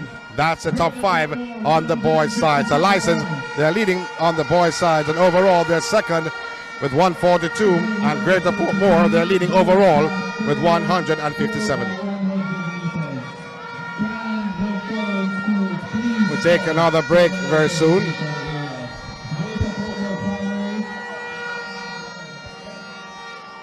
Event 13 boys, class 4x100 meters. Can the following school please come? Why are students, athletes from your former primary school running barefooted? They're not the only ones running barefooted. And it's quite unfortunate to see a number of youngsters, throughout the meets. Even at the regional stages, I've been running bare feet. Like I said, it's quite unfortunate that in 2022, this is what we're having. I remember when I competed at primary level and I didn't have any spikes as well. I also went to a prep meet recently over by the Stadium East field, and a number of student athletes, again, without spikes.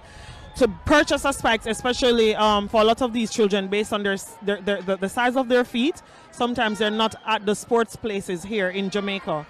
And if they do have, it is costly. It's over $10,000 for some of those spikes. So I can just imagine the struggle schools having to find spikes, and even the parents.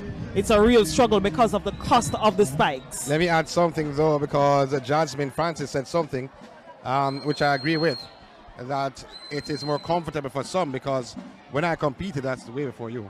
A lot of the athletes got spikes, but they just didn't like it. Yeah, and I was about to say that as well. You have some students that still believe that when they run bare feet, they go much faster. Yeah, so like I said, you have some schools that, you'll see some schools, some of the athletes do have spikes and some doesn't. Well, the next event, as we pointed out earlier, is the 4x1 Special Olympics. That should actually run at 1 o'clock. What time is it now, Trish? 3 minutes to 1. That's the next event on schedule, the 4x1 Special Olympics. That's the next event, not leaving out the Special Olympics at all. And after that, you'll have the 800 meters open for boys and girls, and then the Sprint Medley Open, 800 meters.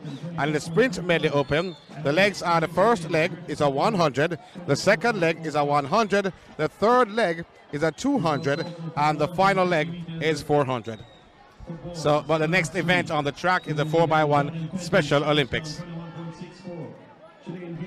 Happy that they're given the opportunity to participate as well.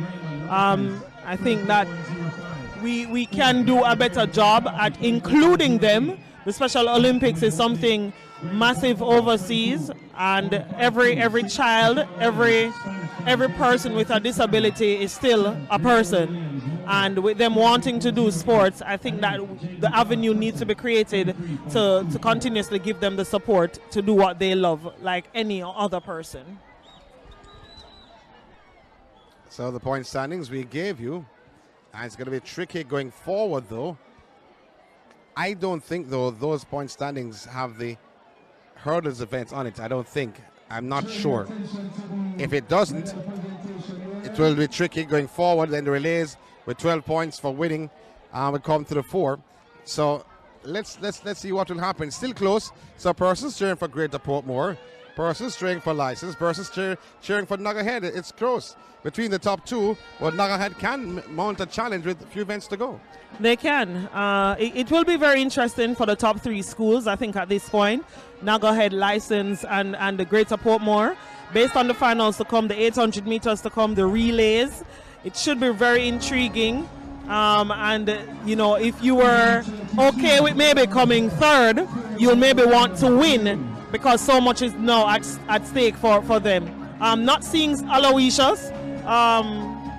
I know that they've been asked about, and Mountain View Primary, not seeing them at this championship. And remember, you know, we have to keep reminding, because we will always have new viewers coming in. Remember that championships was last held in 2019, and since the pandemic, this is the first staging out of the pandemic. So it has been difficult for a number of coaches and schools, you know, to find athletes of interest and to help provide so that they can be at these championships. Any athlete that performs creditable, that performs good, that performs extraordinary, they're special. Now, all athletes are special. Let's put that aside. But in this championship, as you pointed out, because although there was two-year break, you could have looked at it and said that, okay, you had 2 years, but you were training for 2 years. But that was not the case. Because they were not in school. Exactly, they were home. So these children were home at a primary level. So the coaches could not get these athletes to have them train and organized training. So if you perform creditable, if you perform good, if you're even performing, that's credit to the coaching staff, credit to the schools, and credit to the parents and athletes. Yeah, which you know, like I said, it has been a challenge. It has been a real challenge for students in the primary school, and you know, even some of the high schools. During the pandemic, we saw the outcry for more support. The tablets that were needed. Some teachers were not even able to see some of these students until school was fully reopened recently, when the government gave that go-ahead. So, like I said, for them to be back here in this championship, I'm sure greater things to come for next year's staging. All right, Cardo, this is where I disagree with you, though. I saw your posting in terms of it doesn't make sense for the athletes if they're going to pursue track of the field in the future. They have to actually train in the right gear. At this age, it's about loving the sport. And yes, you want the talent. Yes, you want them to train. Usain Bolt at this age wasn't wearing any spikes. Think about that. The fastest man in the world at this age was not wearing any spikes at all. So yes, you'd want them in the proper gear. Yes, you'd want them to be training in the proper gear. But at this age, though, it's about loving the sport. So they love it when they reach high school level. They wear the proper gear. But right now at primary school level, I wouldn't be forcing anyone. I think, like I said, when I went to the eastern leg of the primary championships and I saw that was the first staging, May 2, and I saw a number of athletes without spikes or proper footwear, of course I was disappointed. I was heartbroken. But I don't think that it excuses some of these student athletes loving the sport and wanting to do it. I would not want to stop my child from running track and field or playing cricket or football because at this stage I'm not able to afford helping or supplying them with a proper footwear. I totally understand, you know, with everybody wanting them to be in spikes, but I would not stop my child, you know, from running or playing football because they don't have a football boot or they don't have a spikes, because they maybe really want to do it, they maybe love it. But I completely understand, you know, the viewers' outcry for wanting to see them in proper footwear competing. Well, it's now 1:03 and the Special Olympics 4x1. We had the 4x1 finals yesterday, but the Special Olympics 4x1, that should be the next event on the track. So Special Olympics 4x1, next event on track, although it's scheduled for 1 o'clock. We see some ladies coming across. We don't know. And yes, some gentlemen going over by that side. So I think these are the Special Olympics. It's mixed. It's actually mixed, 13 and under 4x1. So the athletes are coming out. So it's going to be some ladies at the start of the 4x1. Remember, they're Special Olympics, and they're trying their best, doing their best, and having fun, and they're not left out. And I love that. They all deserve this opportunity to compete. Like I said, I've always looked forward to the number of track meets that give them the opportunity to participate, whether it be the primary championships, the preparatory, you know, various track meets through the J3As and so on. The Special Olympians deserve the opportunity to participate and have people cheering them on like anyone else. As the horns blow and the athletes come out, yes, I don't think most of the athletes you see run barefooted here on the track. I don't think they train barefooted. I really don't think they train barefooted, but they run barefooted when they run the race. So I understand what you're saying, but all I'm saying... and some do train bare feet. Like I said, I've been to, you know, when I was doing some work back in 2019 at looking at schools, high schools and schools, you know, the struggles that many have regarding sports.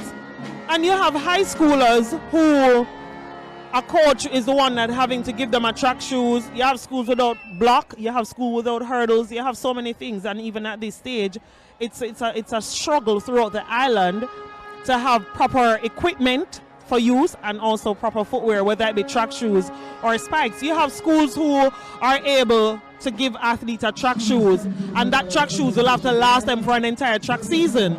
That's not the proper way. An athlete sometimes need 3 or more sneakers being changed out because of shin and prevention of injury, but they simply cannot afford it.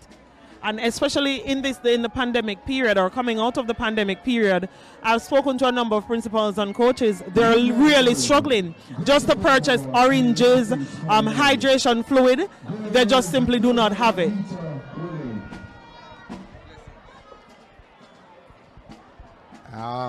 But the discussions will continue. Persons will disagree to agree or agree to disagree, and that's okay. And that is okay, though. Nothing is wrong with that. But I do understand what you're saying, though, Kando. But we can only hope for, like I said, you know, going forward, better will be provided throughout the schools. And I think that we, like I said, spikes, I'm telling you, spikes, to purchase spikes on the island, it's $10,000. It's $10,000 plus. That's how expensive it is. I know you have the point, Sam, but you know, let me just throw it out there. To purchase a spikes on the island, it costs over $10,000, and that would mean maybe purchasing a number of spikes, and a lot of the schools, like I said, simply cannot afford it.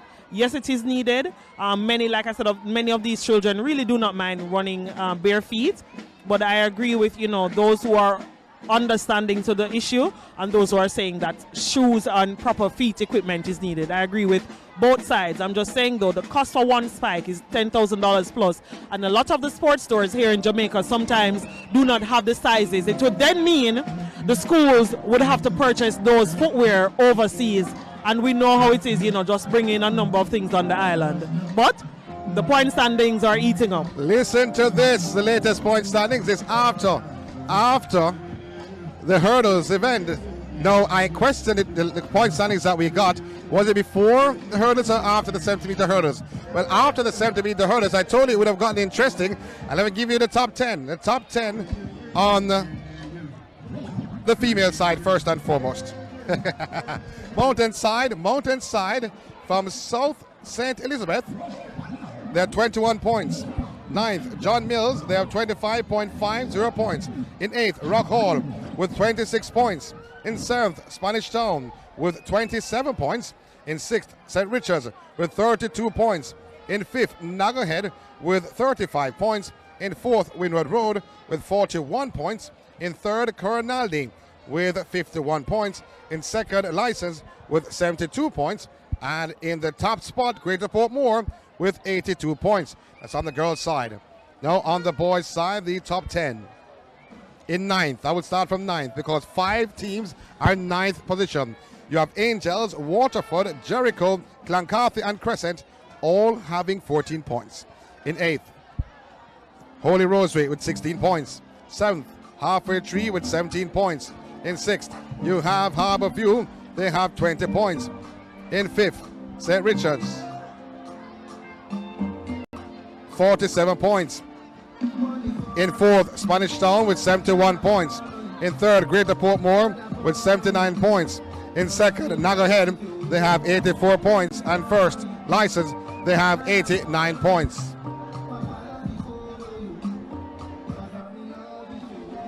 And License leading with 89 points. So the top 10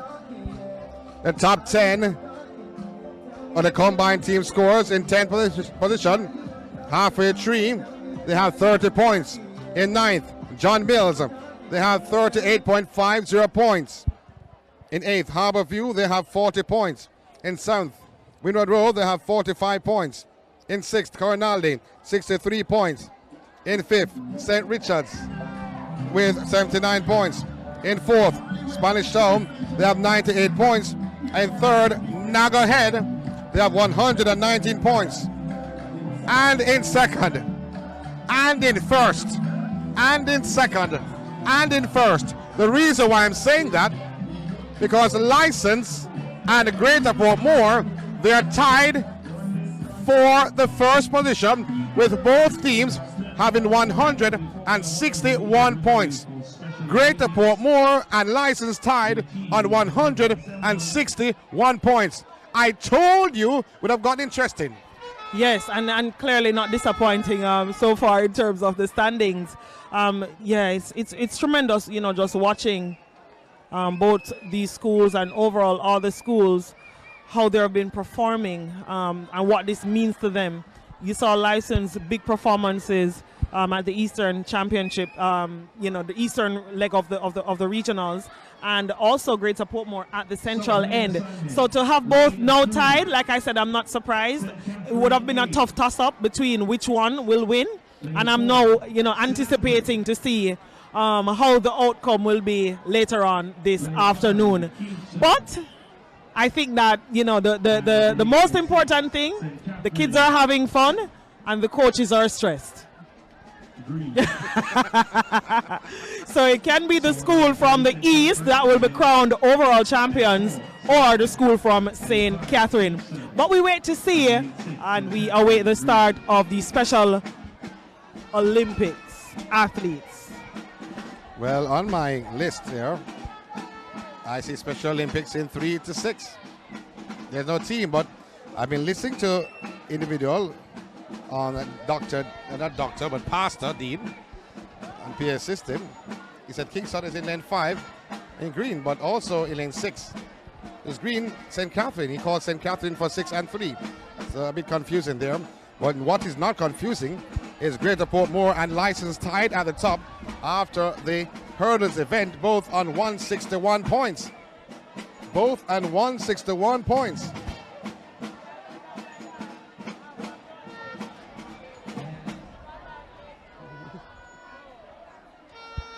Oh yes, oh yes. So Special Olympics 4x1. And right after will be the 800 meters as the athletes are coming out for the 800.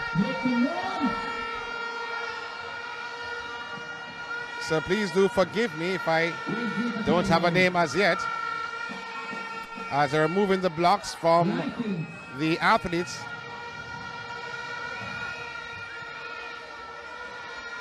And they're making some adjustments though, in terms of who has been placed in what lanes. In box 1, it's even blue is in lane 4, but in box 3, they're making the adjustment. We have some more point standings for you, and you're going to love So hopefully they can sort that out though, Trish. The Prefontaine track of the field. Yes, that is to come in a few. 3 o'clock? Yes, so Jamaicans will be in action. In Only the 100. only two males? Only 2 males competing, I think. Yes, yes. Sharika Jackson and Elaine Thompson-Era will be in the women's 100 meters. Shalane Fraser-Price will face a starter in the 200 meters. Yeah. So exciting times ahead, and in less than an hour, the UEFA Champions League will get underway. So a busy day for sports. If you're into Formula One, also that taking place in Monaco. Yeah, Monaco. So a lot of sports is happening. And I think what I love about this relay, it's the mixed legs for the Special Olympians. So it's girl. Not necessarily. Well, not necessarily. Yeah. In lane 5, it's a boy there. It's a boy. Okay, so they have mixed it up. Yeah. All right, should be good. So they have a boy and a boy at start, a boy at finish. So the 2 girls will be there, I'm assuming. Box 1. Or maybe just 1 female, because I'm looking around though. And box 2 having some problems. The yellow flag being waved, so they have not worked that out just yet. Yellow flag also at box 3. So box 1 is ready, box 2 is not, and box 3 is not. Is that a yellow flag or a white flag?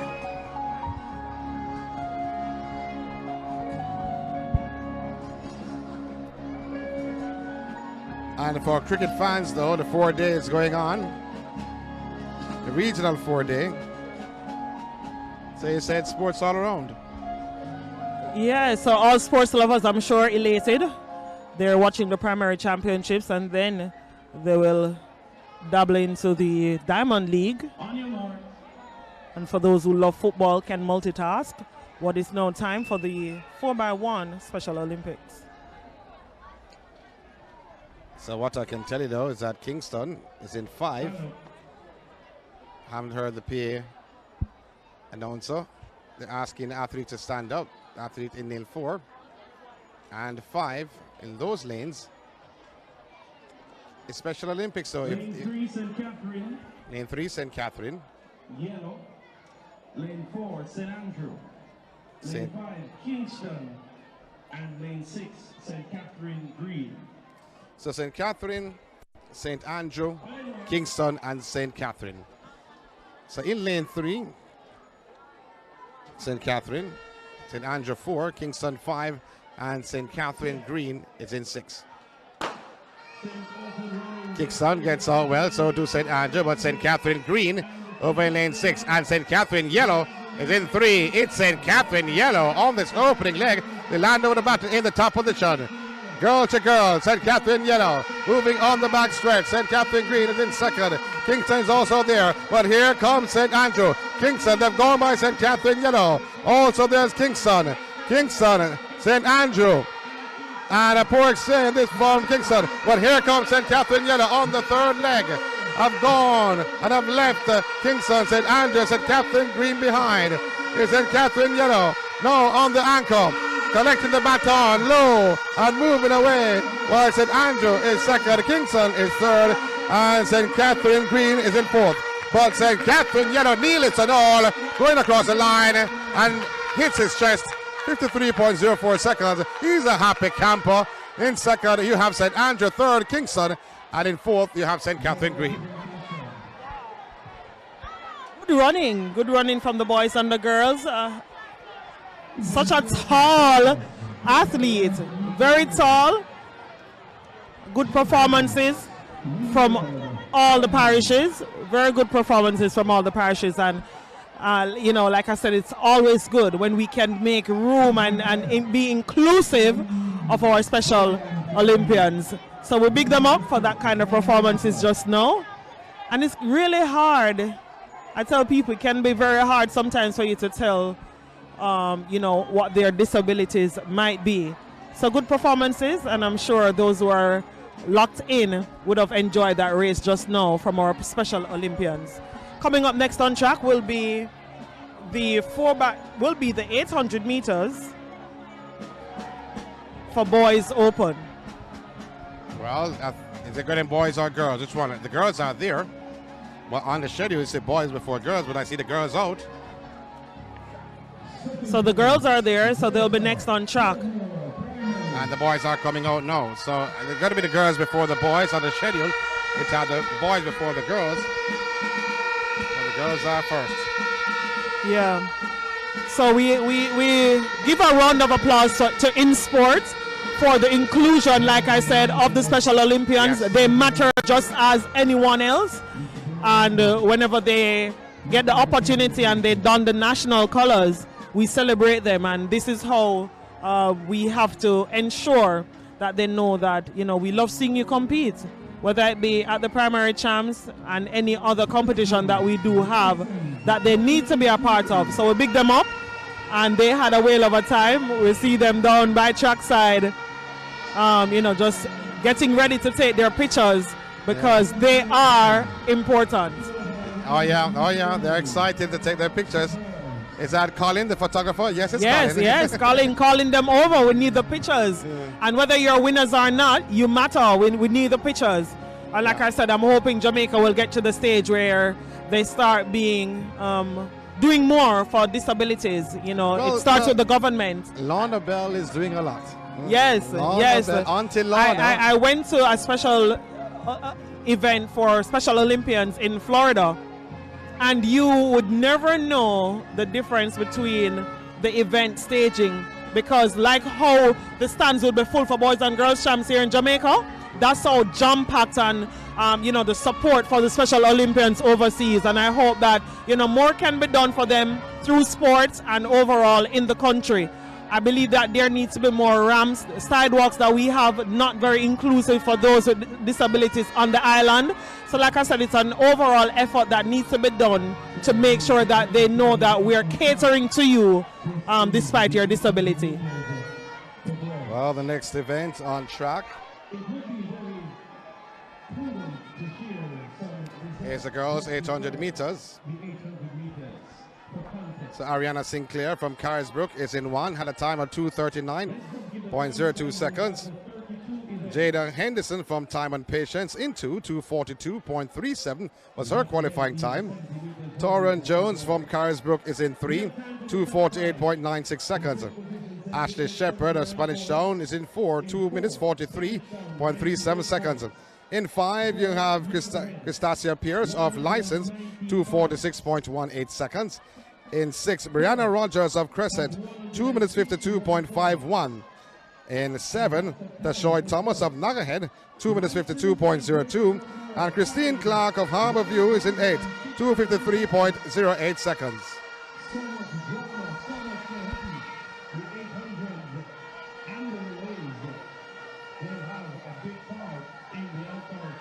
That's in 6, 7, and 8, Harborview.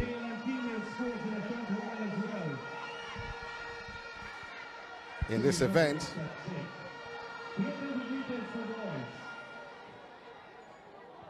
have to look out for Shepherd of Spanish Town.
So they're looking to start the 800 meters, but the photographers had the Special Olympians on too close to the track, so they're asking them to move just a little further down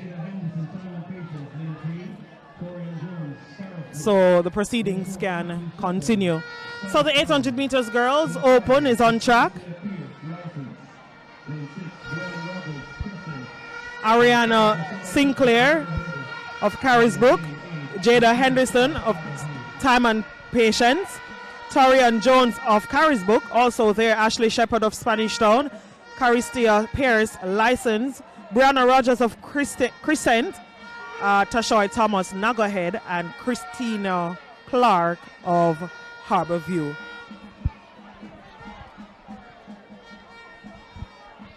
The athlete still standing there. Bit of a hold up though, they're falling behind time. They're on time yesterday. Certainly not on time though, depending on looking on the schedule for the 800 meter start. 1:15, 1:10 was for the first 800 meters. So they're lagging in time today and still having discussions.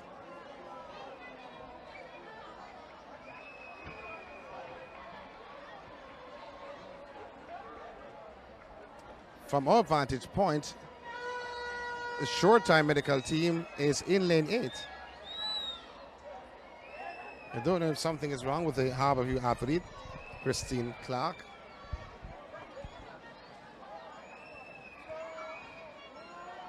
But there is a structure that's blocking us at the start of the 800 meters.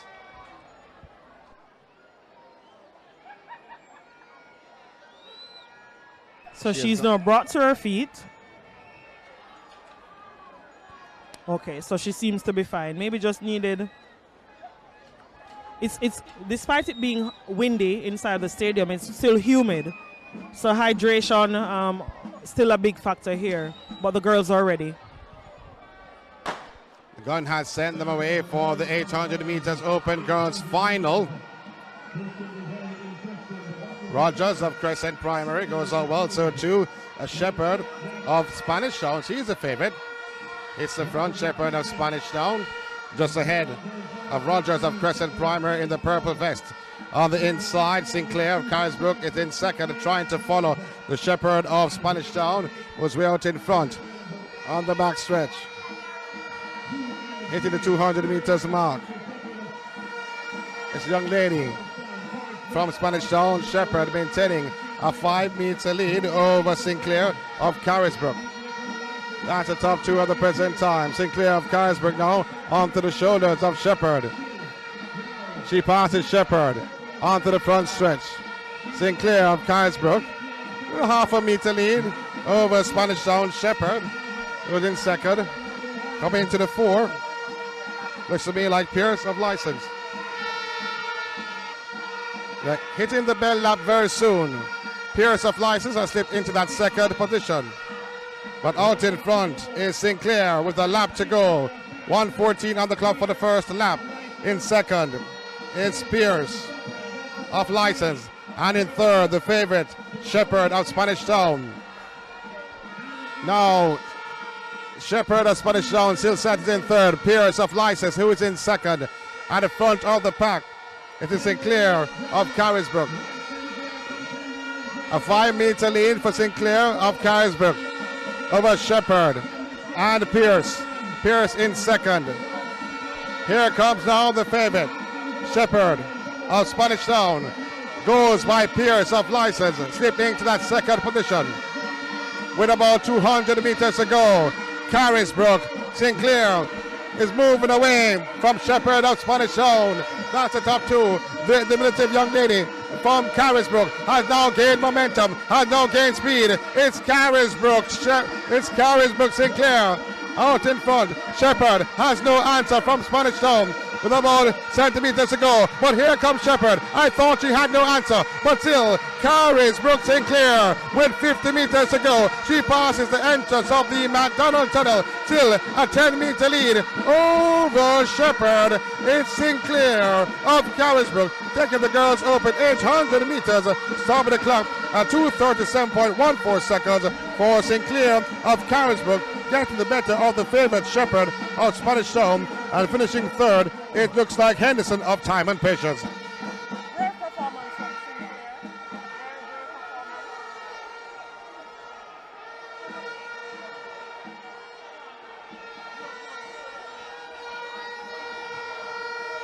Well, they have Jones at third, but I had Sinclair because Jones was in lane 3, Sinclair was in lane 1.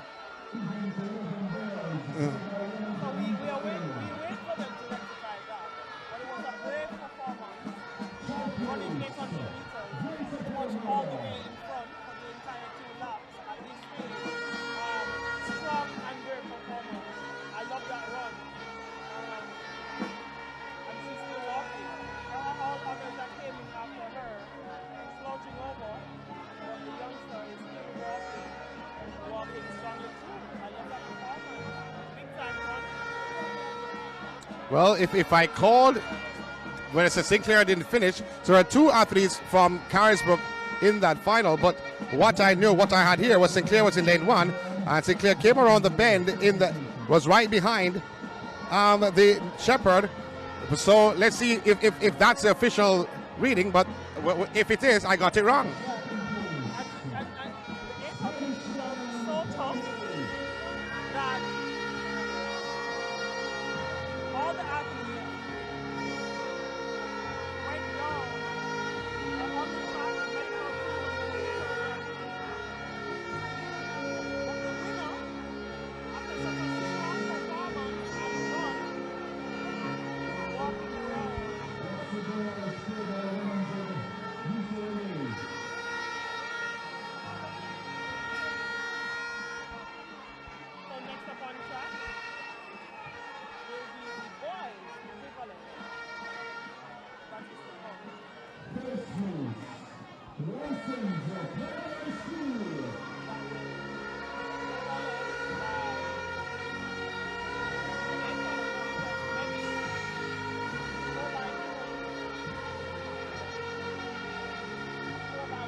Well, guess what? I was just watching over the recording. Thank you, Track Alert. I was not wrong.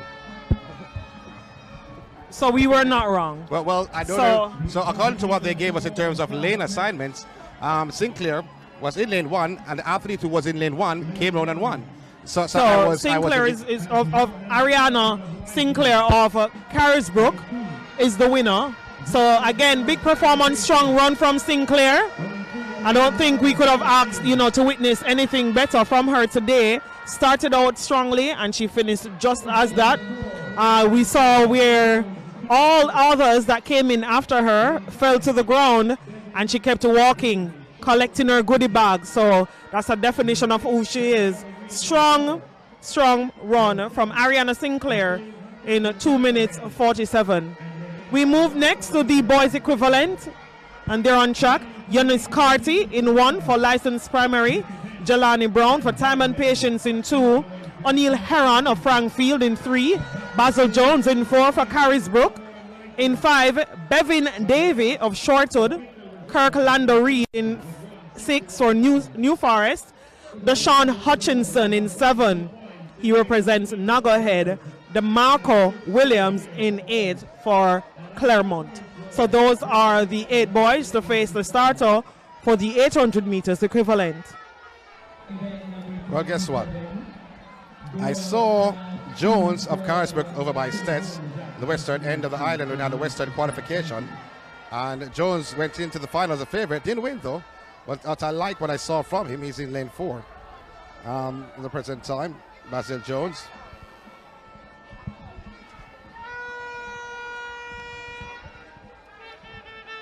So it's 800 meters. final on the boys' side. We had the girls a short while ago.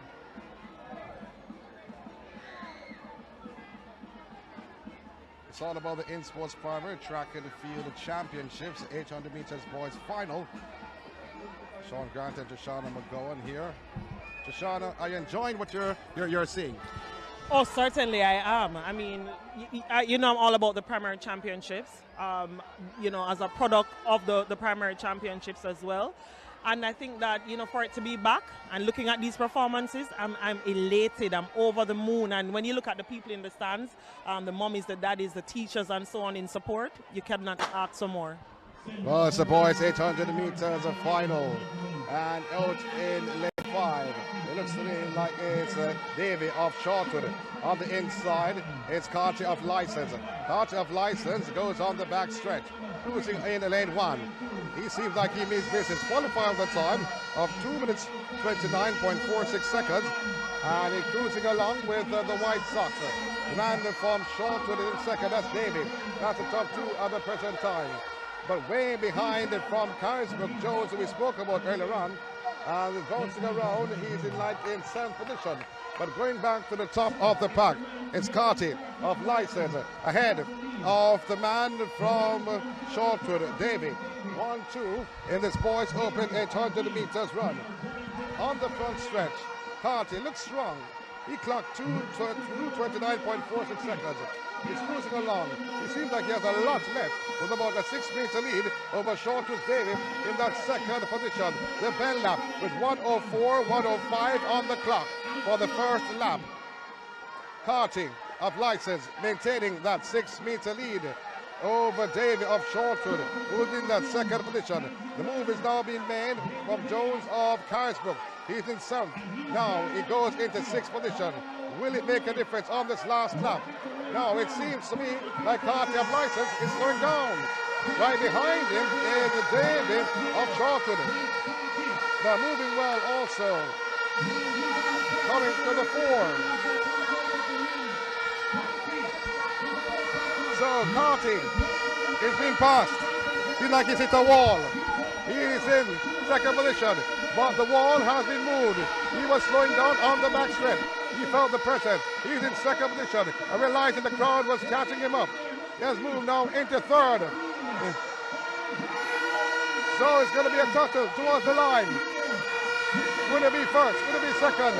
No, they're moving away from Carty. But here comes Carty. Wants to catch them back. He goes on the outside. The favorite, the man from License, primary. Carty goes by 1, goes by 2, looks over to his right, and he goes towards the line. It's going to be Carty. 2 minutes 22.40 seconds. Goes across the line and hits the ground. And he's breathing heavy, but he's happy. He has won a gold medal for his school. 2:22. 2 minutes 22:40, the flash time is amazing. And this is open. Brilliant run from him. I think, you know, he saw that they got by him, so the official time 2:23:65. But big performance from him. You know, bit this time after they got by him and run back. So really brilliant for Carty. And like I told you, Sean, even yesterday we saw it. We'll be seeing it for the rest of the afternoon. They know what is at stake. They know what is at stake. They know what they want, and they're going for it. Good performance for Carty. Big points for License.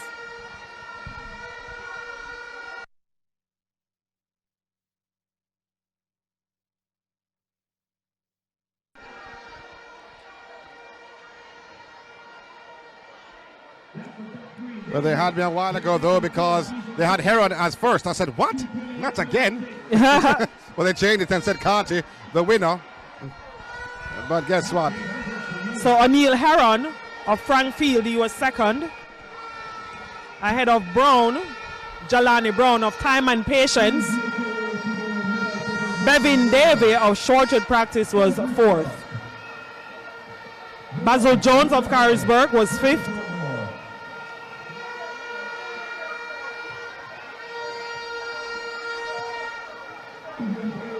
So some really big performances, and we told you everything is a final here, and all points count.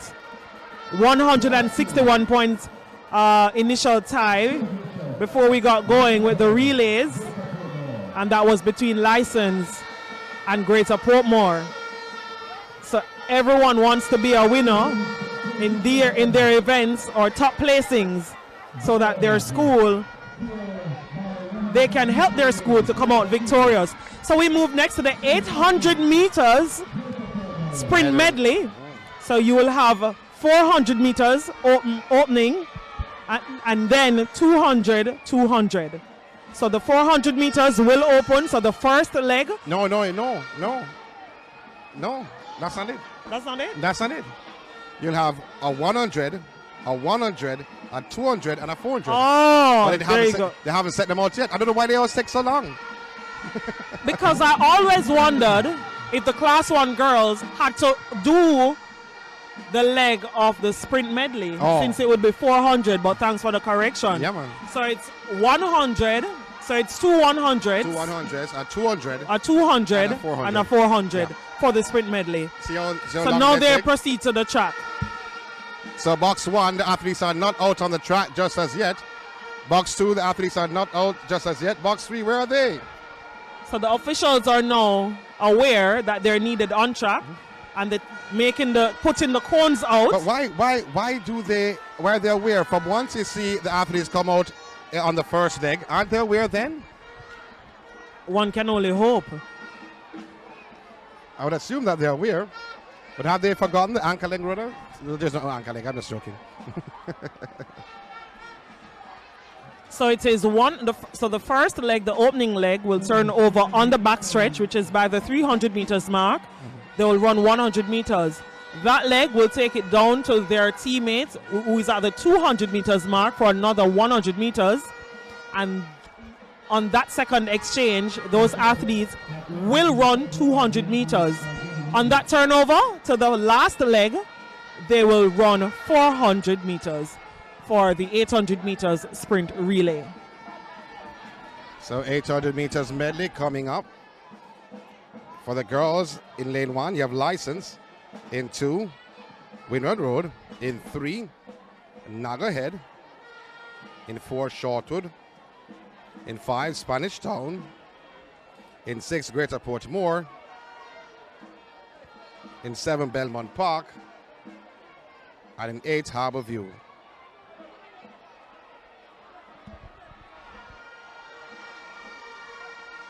$100, 100, 200 at 400 meters. Seems like they're ready.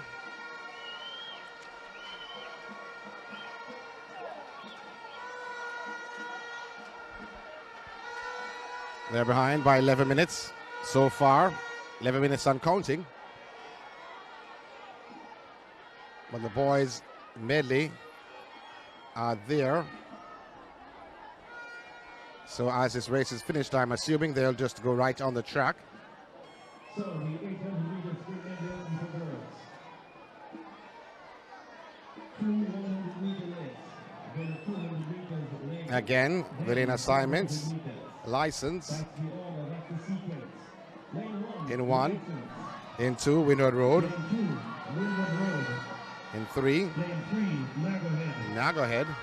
In 4. So we need to update the point standings though. After this 800 meters, we're going to see if we can get an updated point standings for you after the medley. Because after the medley, it'll be the 4x4, 4x2, pardon me. And then we'll close off with, you'll have the 4x1 prep school. And a 4x4 mixed to close all proceedings. The last point standings we gave you was Greater Portmore first and License first, both having 161 points. Nagahead, they were third with 119 points, and Spanish Town fourth with 98 points. Athletes on their marks. Point for the start, please. Point for the start, please. Set. It's the start of the girls' 800-meter sprint medley relay. Harborview looks well. The inside of Harborview is Belmont Park. On the inside of Belmont Park, Spanish Town, they're in lane 5. They've gained on Greater Portmore. Spanish Town handing over the bottom in the top position. On the outside, it's Belmont Park who are in second base on the stagger. Spanish Town on the second leg. Turb is moving well. He'll hand over the bottom in the top position. They're in lane 5. On the inside of Spanish Town, 9 ahead. They're in 3.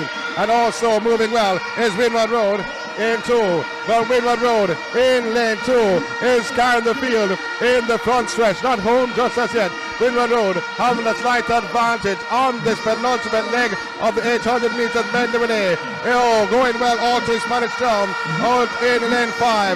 But it's Windward Road. She's tying up somewhat. But look at License on the inside coming through for Spanish Town. Shortwood practicing also there in Spanish Town. Cutting over in front of License. Also there is Nagahead. Windward Road also in the mix. The Spanish Town, License, and Windward Road. The Spanish Town, Windward Road, and License. Spanish Town on the back stretch ahead of License and Windward Road. So moving on the front stretch, Nagahead, pardon me, and License. And it's all about Spanish Town. Spanish Town moving on the front stretch. But here comes the team called Nagahead. Nagahead sit into that second position. Spanish Town and Nagahead. That's the top two with about 100 meters to go. It's Nagahead hits the front ahead of Spanish Town. License here in third. Windward Road in fourth. But Nagahead moving away from Spanish Town. Well needed points for Nagahead. They're in third in the point standings. They're slowing up with about 40 meters to go. Nagahead, then Spanish Town, then License. That's the top 3. Gold, silver, and bronze in 800 meters medley relay. 2:06.62 seconds for Nagahead ahead of Spanish Town, and then followed by License in third. Good running. I mean, the excitement is buzzing inside the stadium. You know, just watching all 4 legs giving their best effort. We could not ask for more, and like I told you, Sean, we know so much is at stake. These schools want to give maximum points. These athletes know they want to give maximum points for their schools, wanting to be crowned champions and just do well. They just want to do well, and the performances are showing, the determination really showing, and it's only going to get better. Where's Greater Portmore? Where's Greater Portmore? License gaining some points in third. Fourth is Shortwood. The points are tabulating. By my estimation, License may have gone in front. Because it was between License and Greater Portmore in the point standings tied. Belmont is 5th. Greater Portmore 6th. 2:12.94 for Belmont. 2:13.04 for Greater Portmore. It's going right down to the wire. I mean, we did not expect anything less, especially between these top 3 schools, Nagahead, License, and Greater Portmore. But seeing others coming into the mix, you know, Spanish Town, Windward Road, Shortwood, you know, taking some points, it's going to make it even more intriguing. And I'm sure those who are viewed in at the moment, they're loving it. Even if they're school competing or not, they're loving the excitement. If you love track and field, as you should, as you should. As you should. As you should. Oh, my word. I mean, it's what an awesome sport. What better way than to be watching these youngsters giving best effort, the determination. When was the last time have you seen, you know, children having this much fun? Mind you, the Boys and Girls Champs is wonderful. It's spectacular. But when you look at these kids, the innocence of them, just enjoying. They're enjoying the moment, the euphoria of being inside the National Stadium. Some of them not even aware of, oh, my school need these points. They're caught up in just enjoying the moment, and I love that. Oh, yes, we all do. As the boys now come out for the 800 meter sprint medley open. In lane 1, License. In 2, St. Richard's. In 3, Belmont Park. In 4, Spanish Town. In 5, Angels. In 6, Maxfield. In 7, Nagahead. And lane 8, Greater Portmore.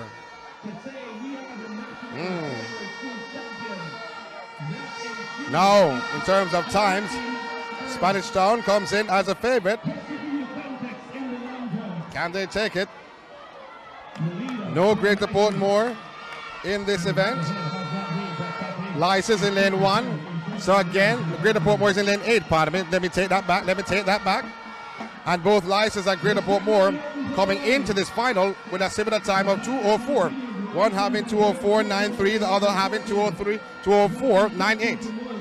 Yeah, 2:03, and the times, I think the two slowest qualifiers, Belmont Park and Nagahead. Right.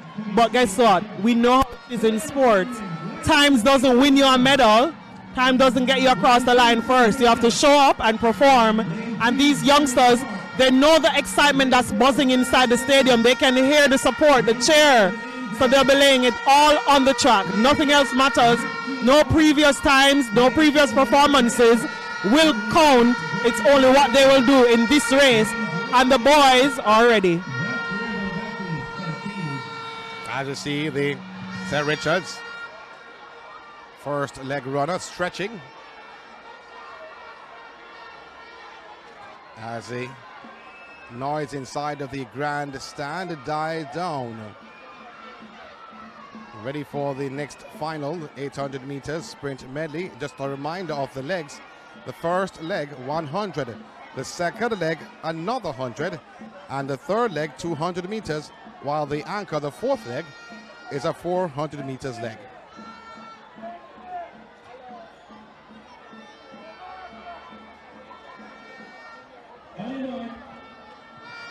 Athletes on their marks.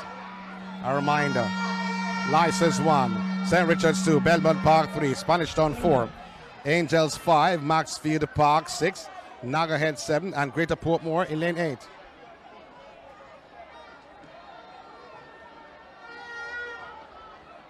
So the officials are just making sure, speaking to the anchor leg runners.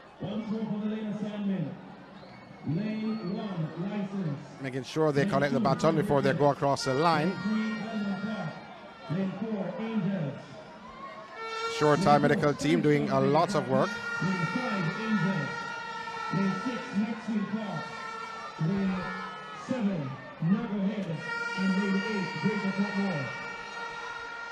Yes, Cardo, basic school have champs. Basic school champs have been going on for years.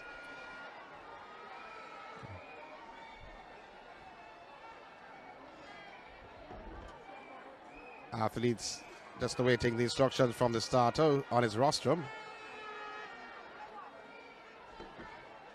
That's Sansi lifestyle.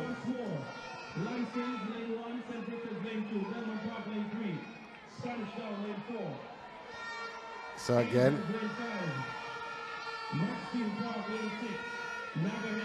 so the lane assignments again.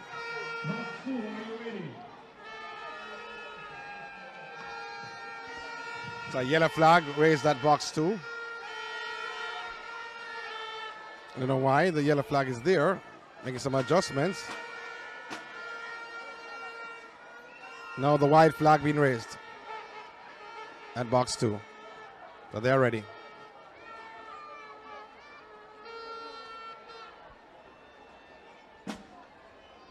Athletes doing the opener, or the opening leg. Ready. License 1, St. Richards 2, Belmont Park 3. In 4, you have Spanish Town. In 5, Angels. In 6, Maxfield Park. 7, Nagahead. And 8, Greater Portmore. Gunn has set them off for the 800 meters bend of an A. Great start. This from Nagahead in lane 7. Also did well. Angels Primer in lane 5. It looks to me like Angels handing over the baton in the top position. Angels and Nagahead. That's the top 2 at the present time. Angels on the inside in lane 5 in the blue uniform. Nagahead on the outside. We're moving well. It's Greater Portmore on the second leg. They've gone past Nagahead. For the sixth end is Nagahead and Greater Portmore. Angels also there at the Maxfield Park. Maxfield Park in the black uniform. They are in lane 6. But coming around the bend, it seems like it's Nagahead. Nagahead doing well. But here comes Maxfield Park. What a blistering leg from Maxfield Park. On the inside, Spanish Town have come around in the top position on this penultimate leg. Spanish Town, they've gone by Nagahead, and Greater Portmore was way behind. Spanish Town handing over the baton in the top position. Also there is Nagahead in second and Maxfield Park in third. License in fourth. But Spanish Town We're out in front of Nagahead. We're in second. In third, you have Maxfield Park. That's the top three for this final leg, which is an 800 meters, which is a 400 meters, pardon me, not 8. Maxfield Park trying to pass Nagahead. Spanish Town out in front. Did I say trying? They have passed them with 200 meters to go. Still Spanish Town maintaining the top position, cruising around the bend, running so comfortable, peaceful on this Saturday afternoon. It's all Spanish Town with about a 20-meter lead over Maxfield Park, who's in that second position. Coming around as front, as third into home. Spanish Town being cheered on by the schoolmate. He has gone into another gear, passing the entrance of the McDonald Tunnel. It's all about Spanish Town coming home. Can the victory? Can he make it? Yes, he will. And he goes across the line, stops the clock. 1:59.25 seconds for Spanish Town. The gold medal going the way of Spanish Town. Maxfield Park comes to bronze, but 1:59.25 seconds for Spanish Town, getting that gold medal. And I was looking on the tussle. Spanish Town's time is 1:59.25 seconds. Angels is second, 2:00.34 seconds, and Maxfield Park should be third. Not on the board just as yet. Now it comes at 2:01.89 seconds. Yeah, good changes made by Spanish Town Primary, and I think that really propelled them, to get in front. The changeover, especially for that last 400 meters, was well done. Quick cut in by the anchor leg for Spanish Town, and he handled himself, just made sure that he finished. So good performances again. Like I told you, I have minimal complaints and fuss about what these youngsters are doing, but we can only, cheer them on. 2 years of not running, of not competing at a championship, not being able to train as how they would have wanted to because of the pandemic, and here they are. So good running from Spanish Town Primary. Like I said, I think the race was won for them from the start, but the anchor leg just maintained what was done by the other three legs. So big performance for them and a good win. Well, hear the thing about this now. Hear the thing about this. License finished fourth and Greater Portmore finished fifth. So you know the point standings going the way of License over Greater Portmore in this fashion. That is also very crucial. Like I said, when you look at the point standings, initially tied at 161. So all finals, all points at the moment will be very crucial. Those who need to finish in front have to finish in front to see who will come out on top. We move fast now to the next event on track, which is the 4x200 meters. The girls are already on track and looking to go. So that will be followed by the boys event, and then we move into the 4x100 meters, and the mixed relays will close the show for the 4x4. So on track now is the 4x200 meters for girls open. In lane 1, New Providence with a time of 2:00.03 seconds. In 2, halfway tree, 2:00.82 seconds. In 3, you have Greater Portmore, 1:56.89 seconds. In 4, Nagahead, 1:55.88 seconds. In 5, St. Richards, 1:56.51. In 6, Rock Hall, 1:56.42 seconds. In 7, Carisbrook, 2:09.11. And in 8, Harborview, 1:59.19 seconds. Again, we see a tussle. Greater Portmore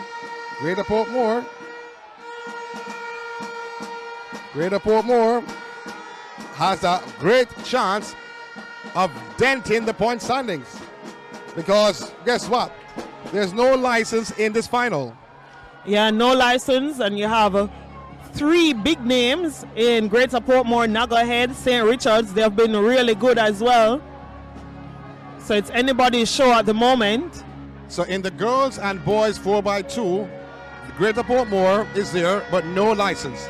Yeah, I think that will be a big blow for them in terms of their point standings, with wanting to keep close or get ahead of Greater Portmore, who are in the lineup. So I'm sure license looking similar to how we watch with football, wanting someone to do us a favor. They're hoping or praying that Greater Portmore maybe will not win, but finish further down the field. But that might be just a dream. You'll have to ask all 7 other competitors to finish ahead of him. That's not, and I don't think that will be possible. Yeah, I don't see but it happening. exciting times ahead in this event. Don't see it happening at all. The 4x2 is on us. Girls 4x2, then it will be the boys 4x2. No license in either final.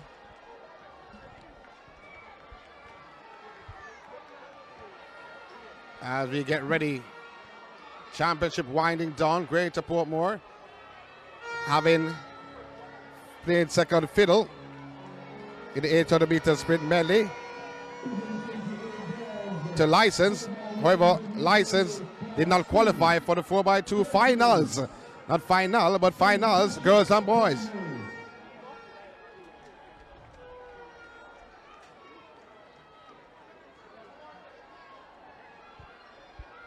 Again, the lane assignments for this 4x2. To applaud the officials as well, Sean. They have been tremendous over the last 3 days in terms of the guidance they've provided to these youngsters on track. This, like I said, may be the first time for many of these athletes inside the stadium, and the officials guiding them as best as possible. And I really applaud the officials for the job that they have done.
The medal presentation going on in the middle of the field. Athletes surrounded by the banners and respective sponsors. Well, let's go back to the track for the 4x2.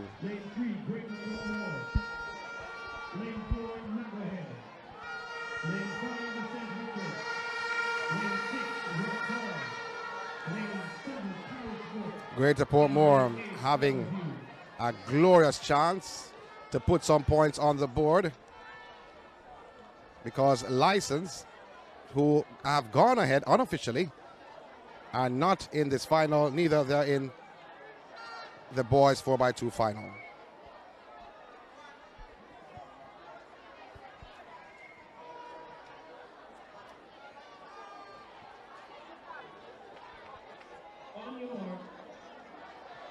A reminder, New Providence in 1, Halfway Tree in 2, Greater Portmore in 3. You have Nagahead in 4. In 5, you have St. Richards. In 6, Rock Hall.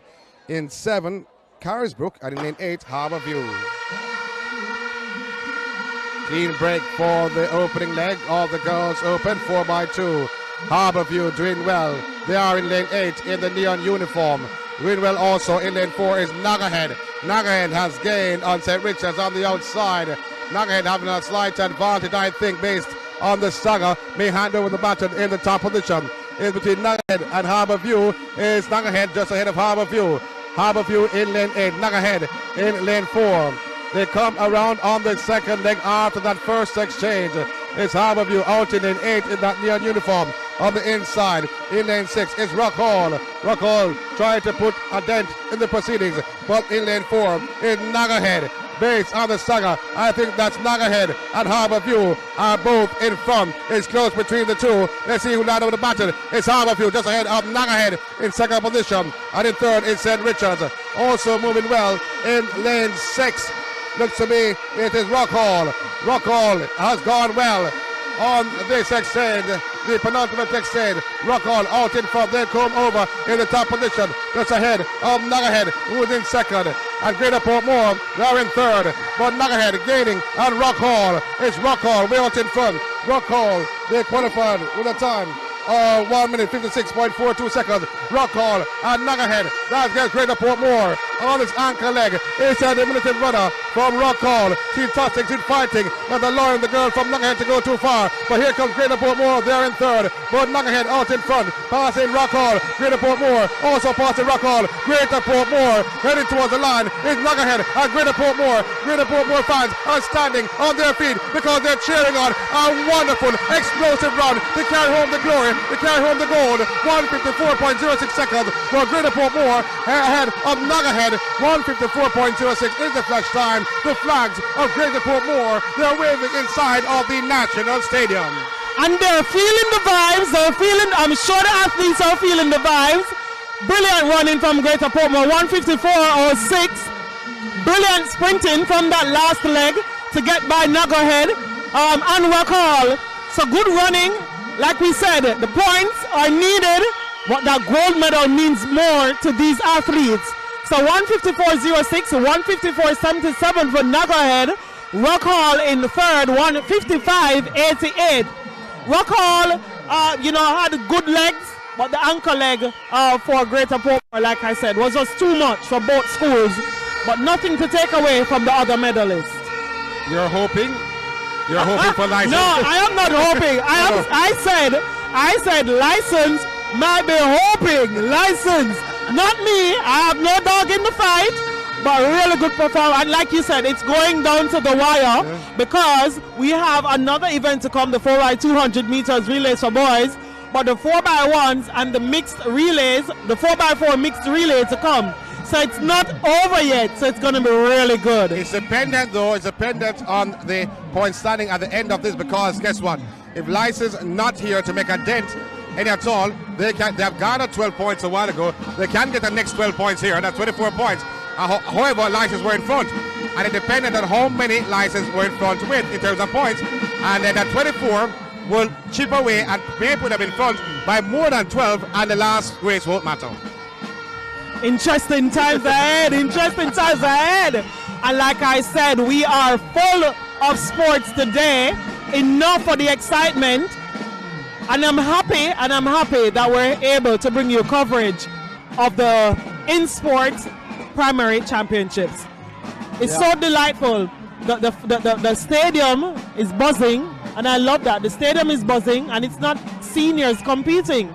The stadium is buzzing with excitement. The track, when you look at the performances, really delightful, and we're able to witness that. Just imagine if more is being done for sports in Jamaica. With the talent that we have, it's undisputed. We're witnessing that. The prep champs to come next week, we'll get to witness some more. And the seniors will be in action in Eugene, Shelley and Fraser Price, Elaine Thompson Era, Sharika Jackson and others, Jahil Hyde. But we go back to what's happening here. Next on track is the equivalent, the boys 4x200 meters relay, before we go into the 4x1s. The boys are at the start and ready to go. So the boys 4x2, flankers in one, qualify at the time of 152.33 seconds. Windward Road, they're in two. One-time champions, 153.30 seconds. Greater Portmore than three, having a time of 153.10. In four, St. Richards are there, 149.53. In 5 Angels primary, 151.12 seconds. Nagahead, they are in sixth. 151.12 seconds was their qualifying time. In 7th, Corinaldi, having a time of 154.30. And in lane 8, Harborview, 151.39 seconds. St. Richards, they are the favorite. They have a time of 149. Greater Portmore with 153, not necessarily seeded as one of the better teams. Not sure what's causing the hold-up. I see a number of the officials having to still be assisting some of the girls and the medical team. but the athletes are ready for the start. Okay, so it's a second exchange leg that's not ready in the 4x2. But I think that is all cleared up and they're ready to go.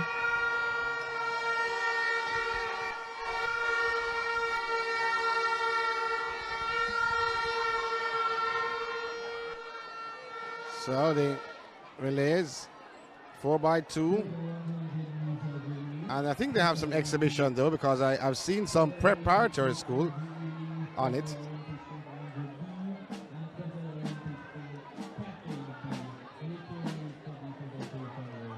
But the athletes are there in their right position. Box 1 is ready. The white flag is there. Gone over to lane 7. That's Corinaldi. He had something in his hand, like a book leaf. Is that his spikes he took off, or his sneakers? So he's probably to run in his sock in lane 7. You're assuming my eyesight is better than yours. Well, they called him over. Well, he called over someone, and they took something from him, like spikes. Spikes I'm not certain. Sneakers. The young man in the green shirt there is holding sneakers or spikes in his hands. And I'm looking at Corinaldi's opening leg, and I think that because we were having this discussion before, some athletes like running in spikes, some like, at this age, and some like running without it. So I think he's just wearing his sock. Whatever gets the job done. They're having fun. Yes, so he opted to take his shoes off. So here's the official walking with his shoes. So he opted to take his shoes off. So the official is bringing it over. So it's not spikes, it's sneakers. So it's sneakers. So they're running in their sock.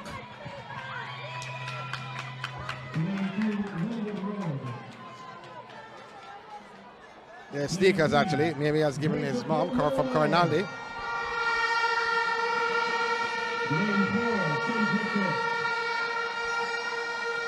Again, the lane assignments for the 4x2. Flankers in 1, Windward Road in 2.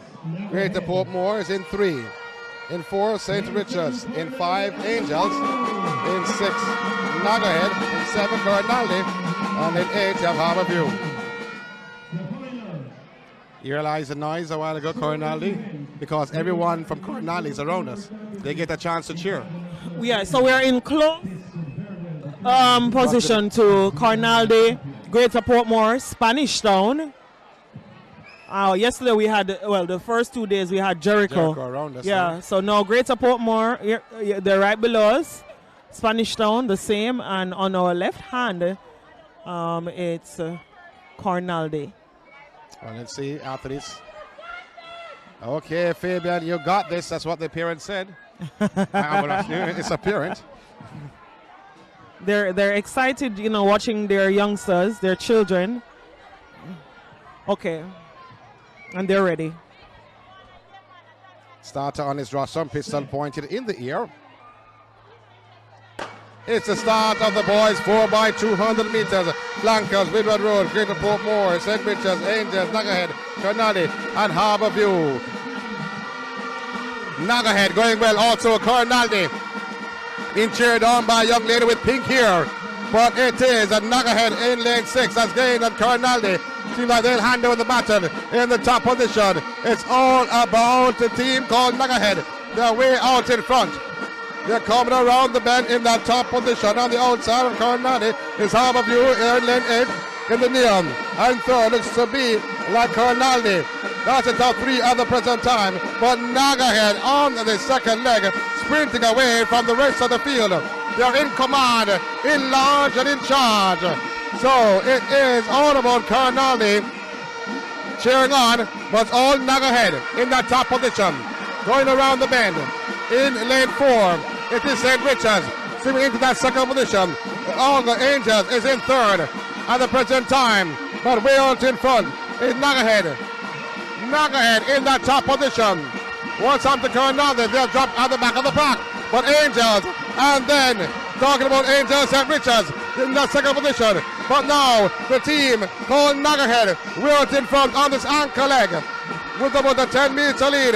Nagahead maintaining the top position. Here comes Angel. They want to fly and take the top position. They're still into that second position. Over the athlete is running in lane 3 from Angels. But it is Nagahead rocking and rolling, taking the boy 4x2. Harborview are still into third, and certainly Nagahead taking the top spot. Oh, the youngster from St. Richards has pulled, has cramped up. Harborview finishes in second, but Nagahead takes the top spot, 148.09. Harborview second. St. Richards was in second, but the anchor leg athlete cramped up and stopped just before going across the line. 148.09 seconds for Nagahead. Good running there from Nagahead. They started very well and they finished just the same. Big performance from all 4 legs. I think that they deserve that round of applause and all the excitement. All 4 legs distributed well. St. Richards, like you said, unfortunate for their athlete. He was in third on the podium and seemed to have caught a cramp. But what a performance from Nagahead for that victory. Solid four legs, I think, for the team, and not much to complain about when you looked at the beautiful sprinting and changes made from the 4 boys. Well, Harborview finished second in that event, 150.19 seconds, and Angels in third, 150.79, while Nagahead 148.08 were the winners. They were the favorites to take the top spot, and they followed on that path to take the boys open 4x2. And we're waiting to give you the point standings though. The next event on track will be the 4x100 meters relay. And those athletes are already taking the markers. I think this is a invitation, a prep school. We'll get confirmation on that soon.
Hey. And I'm not Fat Albert though.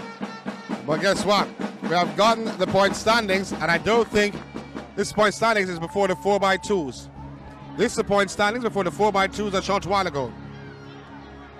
I'm going to give you the top 10. I'm not going to give you boys and girls, just give you the top 10 overall. Make it snappy, because guess what? The 4x1s are about to start, but I want to hear, like the viewers, I want to hear. Halfway through their 10th with 30 points. 9th, John Mills, 38.50 points. Harborview, their 8th with 45 points. 7th is Windward Road with 47 points. 6th, Coronaldi with 63 points. In 5th, St. Richards with 79 points. In 4th, Spanish Town with 115 points. In 3rd, Nagahead with 135 points. In 2nd, Greater Portmore with 165 points. And 1st is License with 183 points. 183 points, the Greater Portmore's 165, and I think this is before the 4x2s. Interesting. Like we said, going down to the wire. And I mean, this is how a championship should be. Why run away with a championship? What fun is that? The work being done throughout the region, the work being done by the coaches, but most importantly, the performances that we have seen over the 3 days from these athletes and what we saw and witnessed throughout the region since the start of May, really, really tremendous. So for us to be here, you know, bringing the viewership, bringing the meet right here on Track Alerts, this is why the people are tuned in to see all the excitement, who will win, and you have to literally wait maybe until the final event, and I love it. The boys are on track. Well, the boys and girls are on track. Okay, so the girls are on track for the 4x1 girls relay. I'm going to say something, though. I'm going to say something.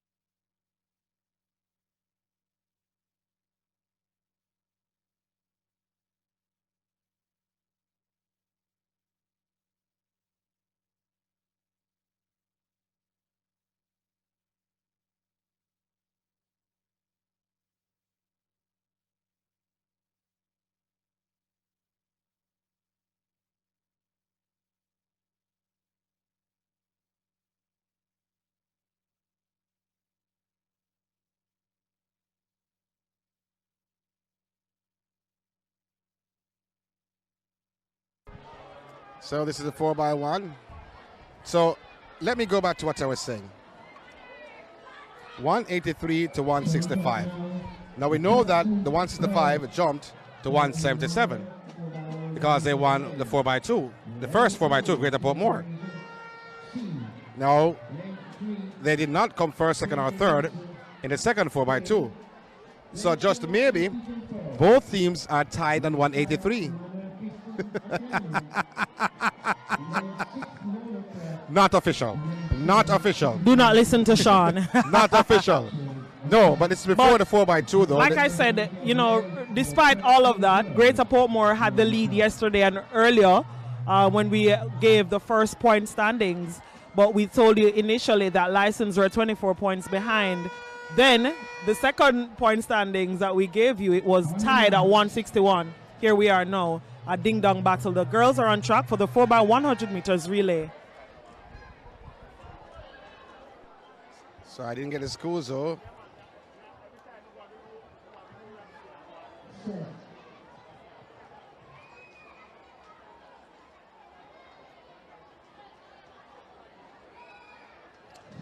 So you won't hear the commentary from me though, but it's an invitation race and we don't have the lane assignments.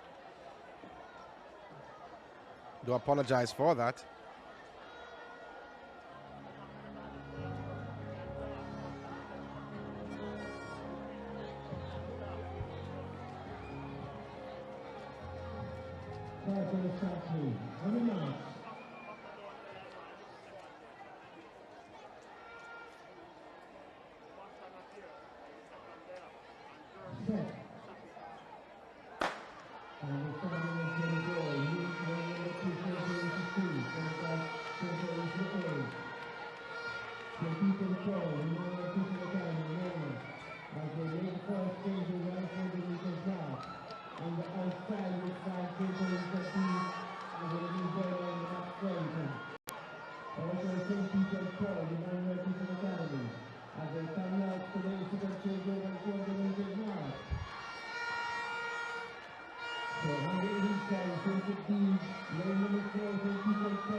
What happened there?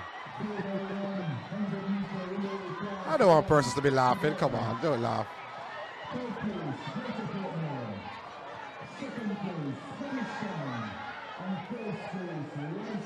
It happens. It happens.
So just a reminder of the point standings, though. Just a reminder, though, we don't have a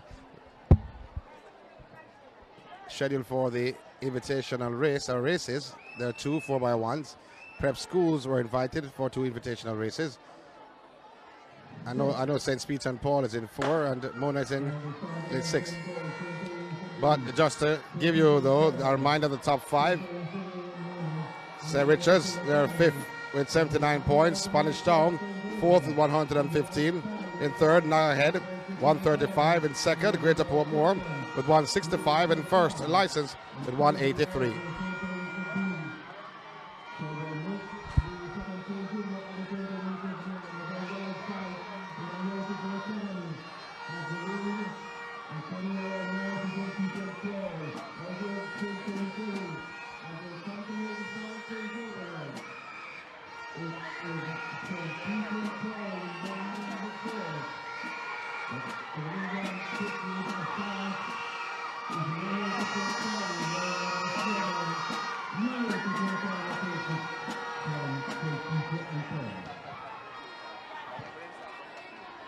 Saw some parents cheering on. Emmanuel taking the top spot in that event. Ankle leg runner looking speedy.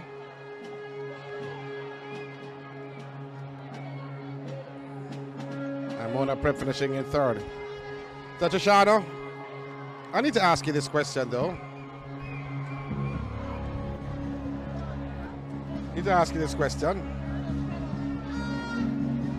I was told this morning when I was here waiting on the meet to start, because I thought it was going to start at 10 o'clock. Well, I was told this morning starting at 11, that the youngsters that attend high school have to use scandal bags to put on their pants. Yeah, I've heard that before. I've never heard of it before. Because the thing is, some of the boys, depending on how they want to wear their school pants or their jeans, they purchase the pants or buy the pants or get it made. Not get it made because they would have to get it to fit. But they tuck the sides close to from the knee down to the ankle. So it has that slim fit. Some go all the way up to the hip whenever they adjust the size. When they take it in, when they go dressmaker or tailor, you ask them to take in. I've never been to a dressmaker. Tailor. That's why I said dressmaker or tailor, to take in the side of the pants. Okay. Or take in your clothes. I hardly lose weight. So when they do that, they put the scandal bag and then they pull it over it. Because remember, scandal bag is slippery, so anything can slide over it. Really? Yeah, so you didn't know that? You just learned that this morning? This morning. Oh my God. A good friend of mine told me that. Yeah, they want the slim fit. So they put the scandal bag over their feet and just, oh locks. Yeah. I mean, I cannot understand or fathom the process. Like, why not just wear your size? And when they take it off, what happens? No, you want me to dabble into the people in my household? I don't know how it come off. I have no idea. You don't use scandal back. Clearly not, no. But I don't mind, watching men in fitted attire, right? But nothing. It should not be tight, like leggings. I don't like that. But if you want to wear your clothes to close fit, I can understand that. But the tight, the slim, like what women would wear, like the skinny jeans, I'm not about. I don't like seeing it. But I mean, whatever makes them comfortable. I'm just talking about the scandal bag, I know. I'm just saying that's the purpose of the scandal bag. With the pants. For a lot of them, in order to get it over, to get it on, that's what they do. Yeah. But the society we live in. Yeah. We're going to take a very, very short break because we want to give you the updated point standings. We don't have you here and not give you the updated point standings before the final event, which is a 4x4 mixed relay. So we have to give you the updated point standings before that final event. So I'm going to go and look about it now and see if we can come back and give the viewers the updated point standings. But the latest point standings are a reminder though, and I think it was before the 4x2 license. 183 in first, Greater Portmore 165 in second, Nagahead 135 in third, and Spanish Town 115 in fourth. St. Richards, they have 79 points in fifth position.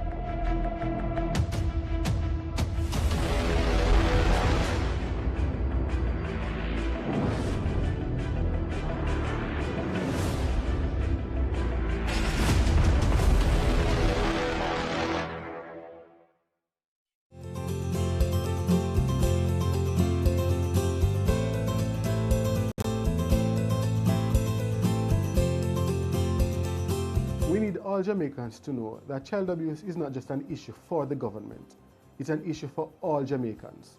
So we need everybody to help us to protect our children. If you know of a child who is being victimized, a child who is abused or neglected, just make that report so we can get that child the help they need. Calling or reporting is easy. All you have to do is remember to call 211. If you are an adult, if you're a child, if you are in church, in your community group, wherever you are, once you are aware there's a child who is in need of care and protection, just be the one and call 211.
Here is a special parenting message brought to you by the National Family Planning Board, 5 Sylvan Avenue, Kingston 5. If you want your children to improve, let them overhear the nice things you say about them to others. That was a special parenting message brought to you by the National Family Planning Board, 5 Sylvan Avenue, Kingston 5. Over 100 murders in 1 month, Jamaica. We can't continue like this. The killing must end. Do right by the future generation. Get the guns, save our country.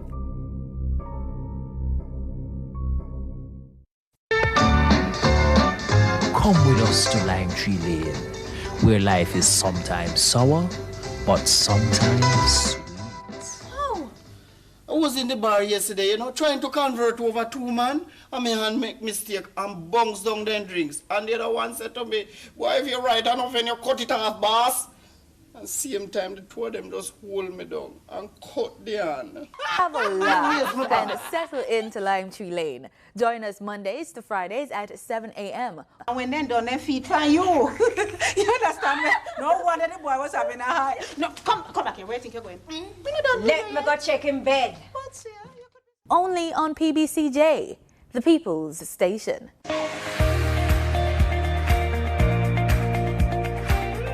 A major area in high school for me was IT and EDPM. I did that for 2 years, and from then I realized that there was a drive for more of technology. So I decided to take this step.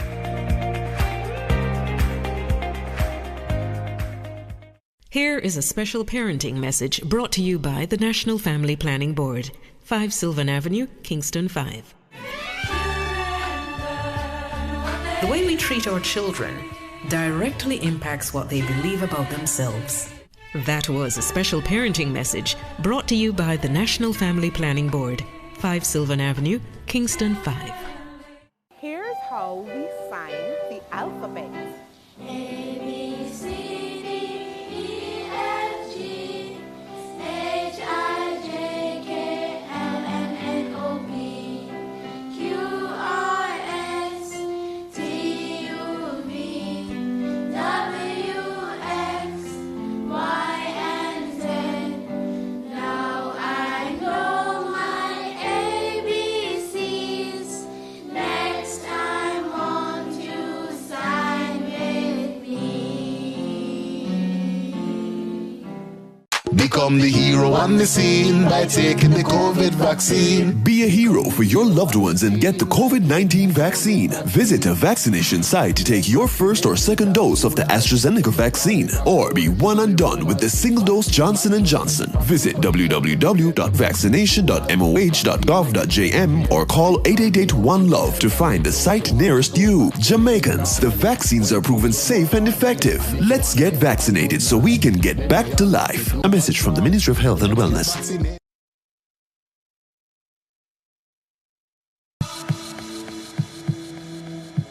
This is our home, Jamaica, and tourism is the lifeblood of our country. Let's all feel good again.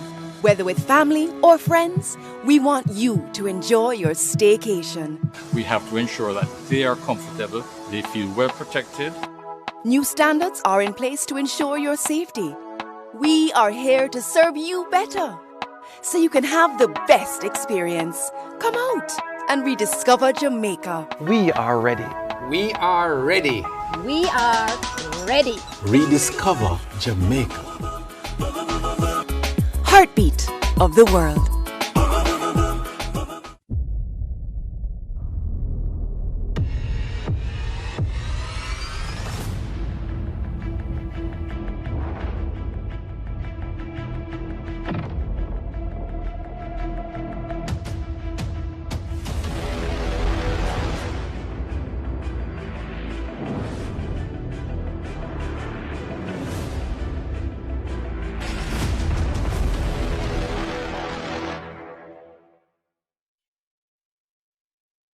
Something is happening for someone in this country every single day as a result of the actions of this government.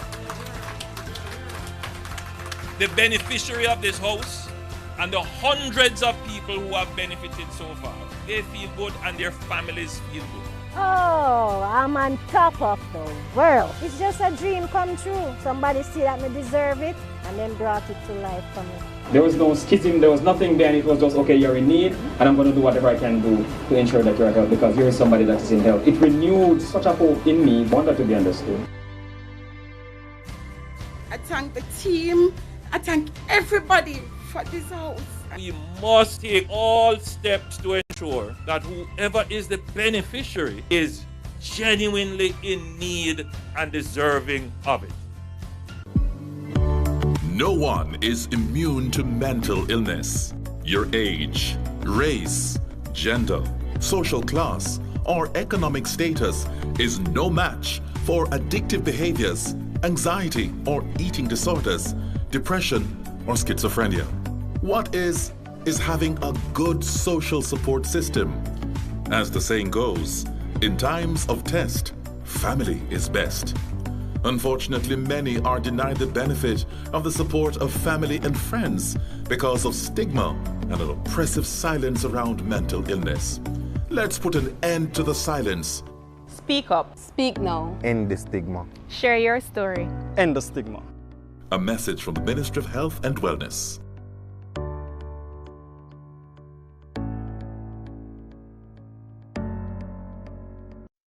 Watch yourself online, that's what my crew say. Make it a new day. A reminder by the Broadcasting Commission. We the BCJ. What if it was your friend in the mix? What if it was your sis in the pics? What if you want a terrorist watch list? What if? Suppose that one. What you do? Don't like, don't comment, don't click. Report it, block it, don't make it stick. Don't trust everybody on the internet. Use it to step up your intellect. So online you have to be safe too. Don't believe the rumors or the fake news. Don't go everywhere they try to take you. Protect the kids or they find a way to. What if it was your friend in the mix? What if it was your sis in the pics? What if you want a terrorist watch list? What if? Suppose that one. What if? Wait up, free.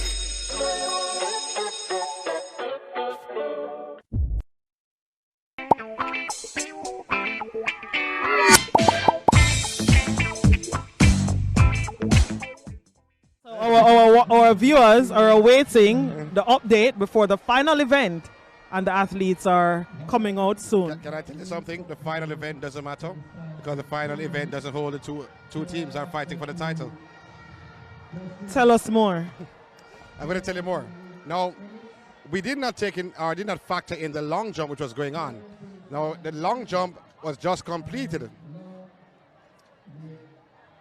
And one individual, for a particular school, actually won the long jump. But there could be others that could actually mount a challenge in terms of could be two from another school that could get more points. But guess what? Let me give you the top 10. Can I give you the top 10? Yes, and you have the time. All right, I do. Overall rankings, it's after the 4x2s. In 10th position, you have Angels with 36 points. In 9th, John Mills, you have 38.50 points. In 8th, Windward Road, you have 58 points. In 7th, Harbour View with 60 points. In 6th, Corinaldi with 66 points. In 5th, St. Richards with 87 points. In 4th, Spanish Town with 127 points. In 3rd, Naga Head with 164 points. In second,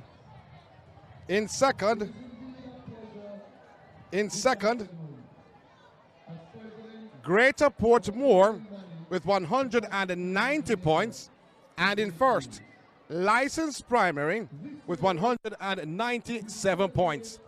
So License, after the 4x2, they're leading 197 over Greater Portmore, 190 points. Wow. Like I said, we knew it would have been close, but this is nail-biting close, riveting stuff, very riveting. But good to see that this level of competition we're able to experience after 2 years of not having the championship. So brilliant stuff from License and also Greater Portmore with the excitement that they have provided, but also for all the other schools who have competed and have done so tremendously. I think that they all deserve a round of applause. The big money being given to the winners and to the top 5 by the Minister of Sports and in sports, a job well done. Yeah, I mean, it had glitches here and there. So not official just yet because the long jump results are not in terms on the track though. License 197, Greater Portmore 190 after the 4x2s. And the mixed 4x4, I don't see license out there, and I don't see Greater Portmore. Yeah, very interesting. Like I said, not having both schools, despite not being, or based on our what we can see, if they're to not show or factor a team in this 4x4 mixed relay, or maybe they're running late,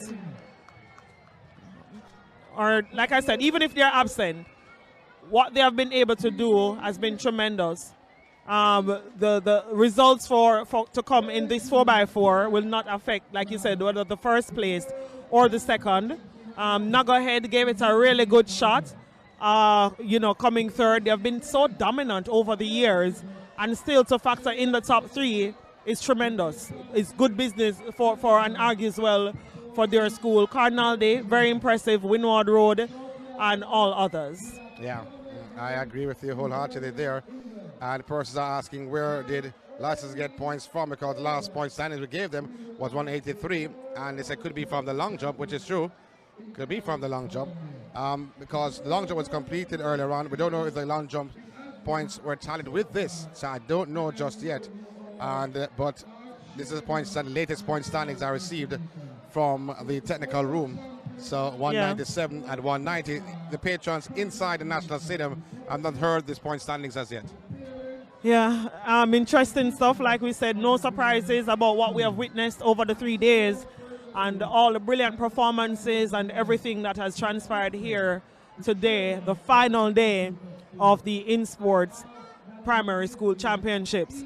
So the athletes are out. The speech being given at the moment, not sure what is being said, by the president of the Jamaica Athletics Administrative Association, J3As, Garth Gale. But the athletes are out and really ready to go for the mixed 4x4 relays.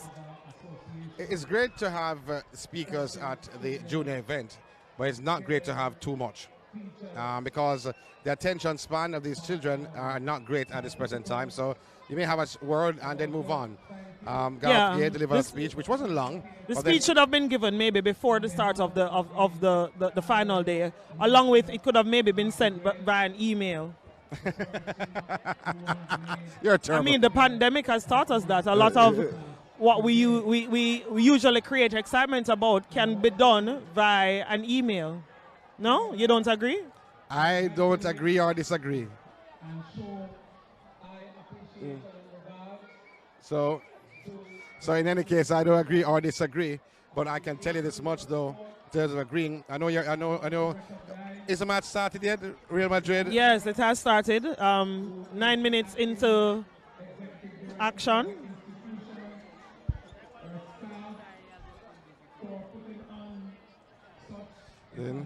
So in any case, the speech is being delivered.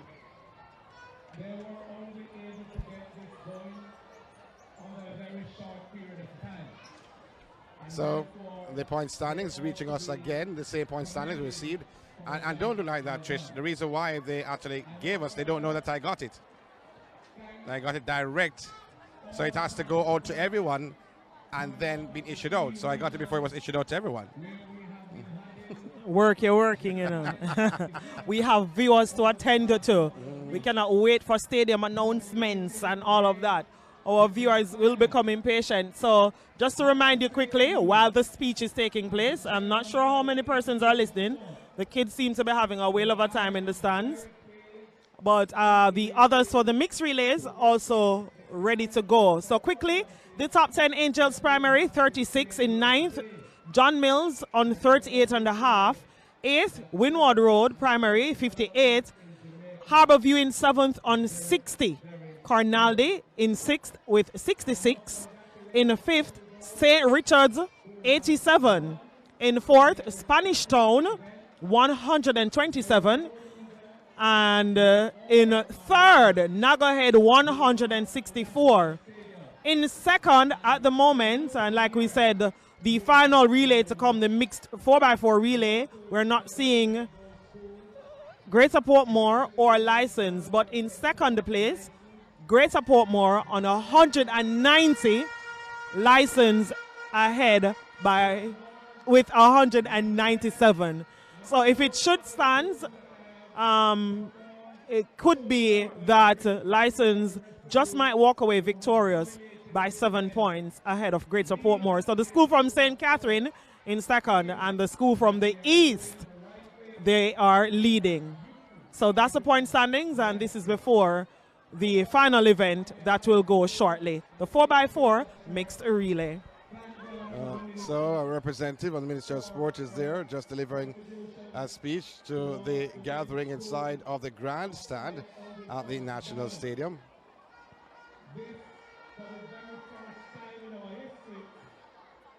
And just a reminder, though, of the winning school getting $500,000, and the License, who won the eastern section, will get about $750,000. I think they won $250,000 for winning the eastern region. Sean, and you know my view. I believe that the government should do more for sports in Jamaica, especially track and field, where we have had our numbers, our greatest success stories. I mean, the government, I know, give a lot to football. The Reggae Boys' last qualification was back in 1998. They will miss this year's World Cup. The women are to come with their qualifications coming up in July.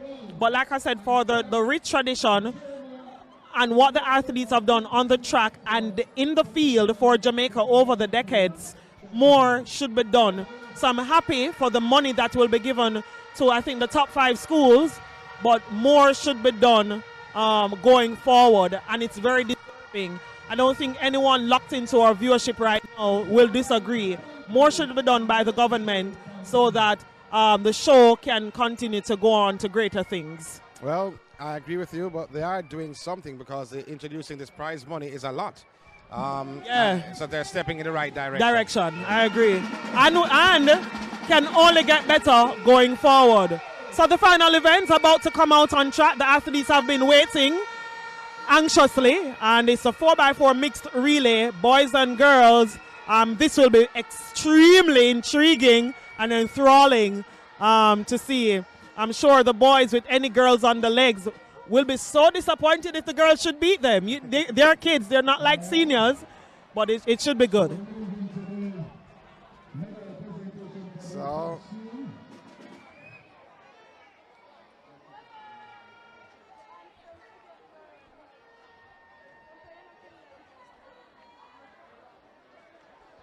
as we look as Carnally coming out, Naldi Lightning, as they call themselves. Nagahead is also there in lane 1.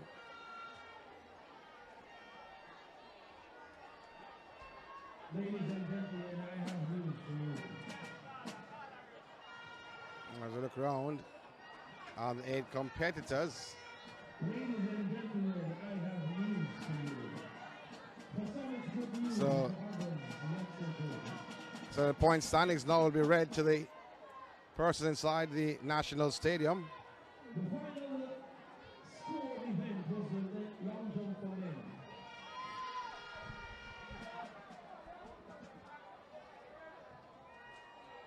Winning that event, Johan's Party license 5.02 meters. Second, Scott Daniels 4.17 meters. Third, Kyrie Gordon Rogers 4.67 meters. Fourth, Giovanni Craig Howard 4.65 meters. So they're reading the long jump results. 6, Fernando Reed, New Forest 4.49 meters. 7, Emilio McIntosh, Neighborhood 4.41 meters. 8, Akeem Allen, Kampati 4.22 meters.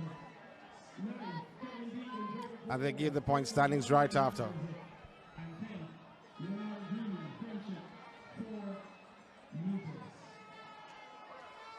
We have the combined team scores, the final team scores. So the final team scores. The girls and boys scores as well. Ladies and gentlemen, are you ready? So the 4x4 mixed. Ladies and won't be added to the points tally.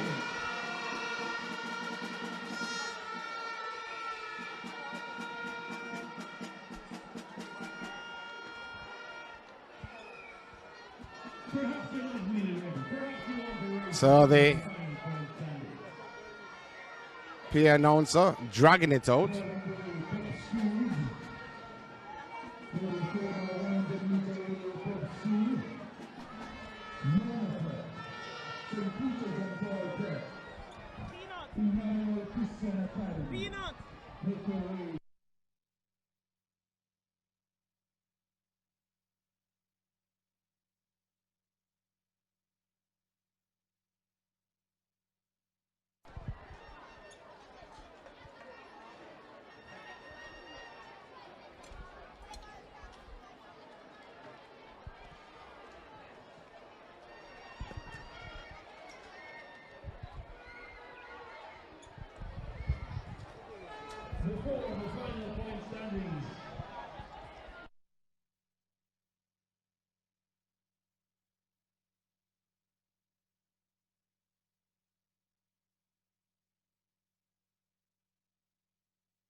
So the 4x4 mixed will be added to the points tally.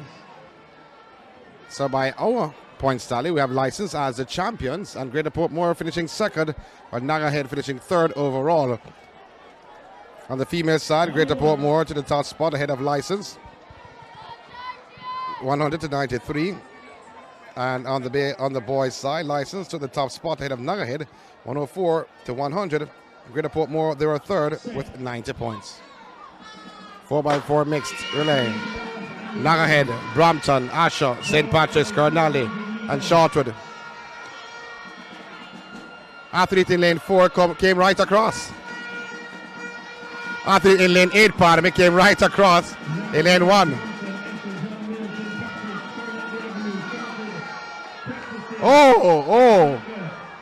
Oh my. So a lot of collision going on. And I think that most teams should be getting disqualified. Yeah, no wondering if the instructions were made clear, because some athletes were uncertain if they should cut over. Usually, so they were not to cut over because the cones weren't there. So I'm not sure what will happen.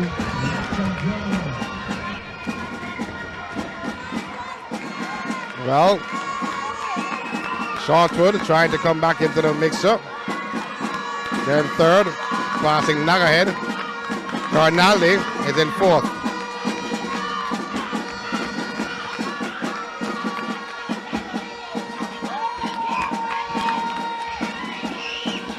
So it's mixed relay 4x4 on the inside. It's Nagahead.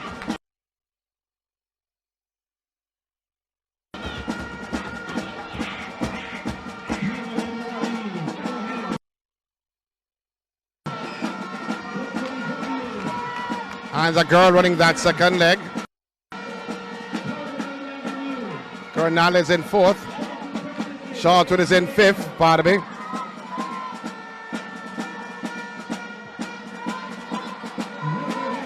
St. Patrick's also there.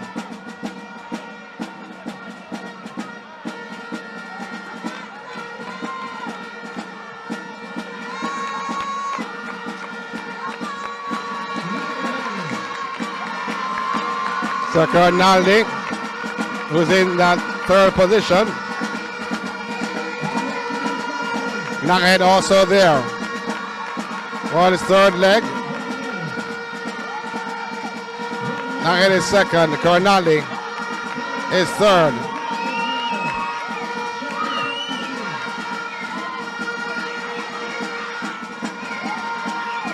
Interesting it is though.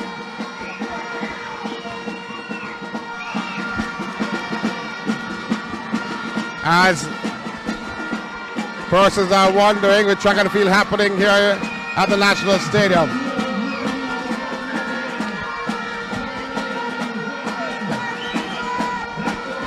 4x4 makes us a leg to go. Many persons are expecting Nagahead to come through. They have a boy on ankle.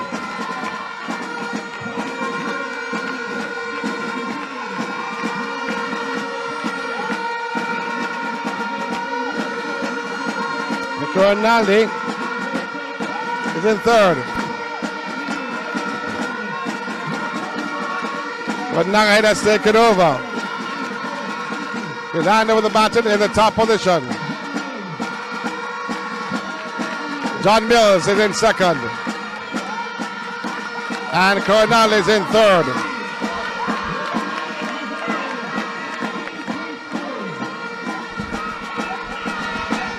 So John Mills, the girl on ankle, has gained somewhat. And Nagahead have gone by Nagahead. Cornelli also is in third. Have a lot of work to do past the entrance for the marathon tournament for the final time, the 2022 championships. This is the InSports Primary Boys and Girls Track and Field Championships. John Mills way out in front. Cornelli in third. Nagahead in second. John Mills with the girl at ankle. Can't hold the bacon. Cornaldi is in second. But here comes Nagahead. Feel the presence of Cornaldi. And Nagahead cutting the deficit and has gone by John Mills in first. Cornaldi for that second spot going on the inside for John Mills. So Nagahead ahead of Cornaldi and John Mills third. Short in fourth. Interesting. I thought though that John Mills had it. What I will say was brave performance from her. She saw the number of boys on her leg. She was the only girl. She decided to go for it and play catch me if you can. They're on the podium because only two were able to pass her. So good effort from the young lady. Not having enough though to finish how she would have wanted. But John Mills, they looked good on most of their legs. But a big performance from Nagahead to come through for the win, and Cornaldi for second. Well, there are two races in a 4x4. Does the end here? Then the second heat coming out.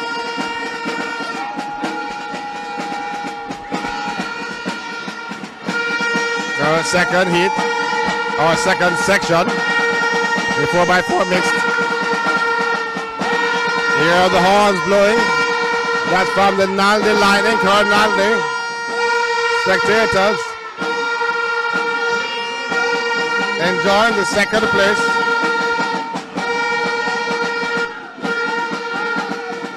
And the drums. I'm bouncing all along. 432.26 for Nagahead. Cornaldi 433.60. Third is John Mills 433.89.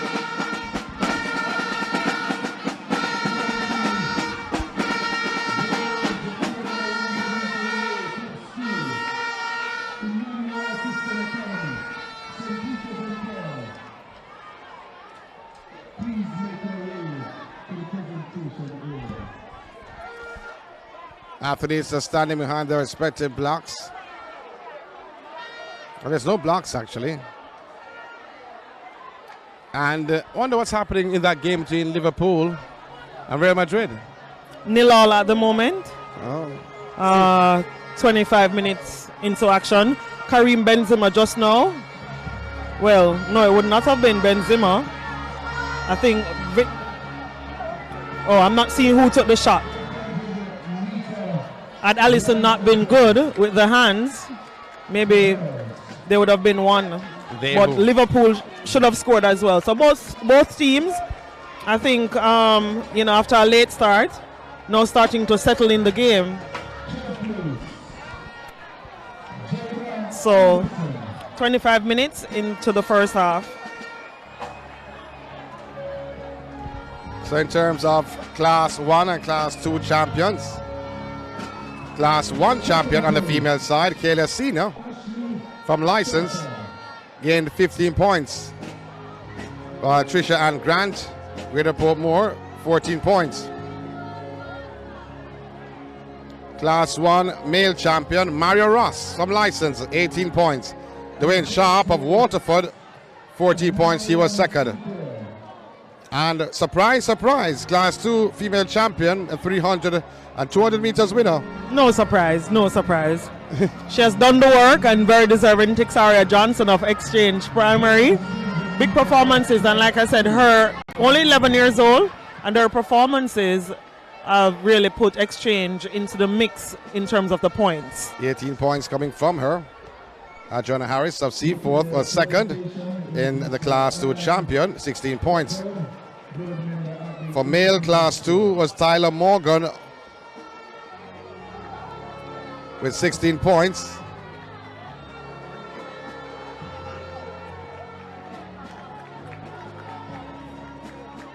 St. Richard's Primary. And Amika Henshwood, 16 points also. So both tying on 16 points, both getting the top spot for the Class 2 Boys Championship. Holy Rosary, Henshwood. For the Class 3 champion on the girls' side, Rihanna Gale of Woodlands, 16 points. And Kiana Constable of Windward Road, 10 points. She was second. CO2, D'Amico Baxter, of License, was second, tying with Constable. On the boys' side, Jordan Fenton of Spanish Town took the top spot. He is the Class 3 champion with 18 points. Khalid Raymond of License and Shadane Gale of License both tied on 13 points for the second position in the Class 3 Boys Championship. All very deserving based on the performances we have now seen over the 3 days. In Class 4, it was Michael Parkinson of Windward Road, 9 points, ahead of Jeffona McKenzie, Nagahill, 7 points. Class 4 champion for boy, Jade Allen, Seaforth, 9 points, over Dorado McLean from Nagahill, 7 points. Overall champion on the girls' side, Miss Johnson from Exchange. Texira Johnson, 18 points under her belt. Adriana Harris from Seaforth, 16. Rihanna Gale, Woodlands, 16. Johan Scarty, 13 points. Age 13, from License, 18 points. On the boys' side, Ross of License, 18 points. He's 12 years old. And Fenton from Spanish Town with 18 points. All he's 10 years old. Overall champion. Lane 6, New Providence. Lane 7, South Savannah. And Lane 8, Harrisburg.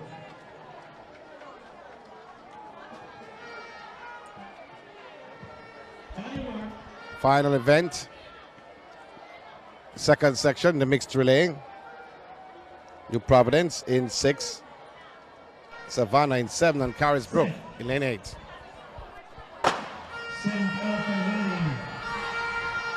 How has the championship been for you? Because at the end of this race, we end our broadcast here. I think it has been very good. You know, we saw over since the month of May started on the different regionals, and it was needed because we have had schools back in 2019 and 18 complain about the money needed that they had to spend to come into Kingston for the 3 or 4 days of the championship. Keeping the championships regionally, I think, would have helped a lot of schools financially and also in sports. So I love the format that they have taken, similar to the model of the Issa Boys and Girls Championships with corporate, Eastern, Western, and I think it has worked well here. So the 3 days, I think it is very manageable for in sports and all the schools involved. So Carisbrook will hand over the baton in the top position. New Providence is there. So to Massfield Park. So Massfield Park and New Providence handing over the baton at the same time. But in terms of improvement of the meet, though, would you say that what area would you want it to improve on? more organization. It needs to be more organized. I think that will help with the time efficiency of the meet. So that is very necessary. And I think, you know, just making sure that money is more involved so that we can see better from the schools, whether it be for equipment and all other things that are necessary. They say it takes cash to care, and once more money is involved, I think it can be better and better organization from in sports, the Minister of Sports regarding it, and the nitpicks you can say, but major thing for me would be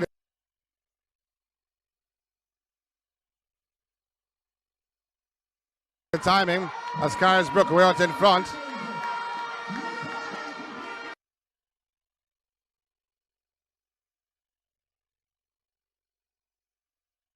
There with the baton in third position, Maxfield there in fourth.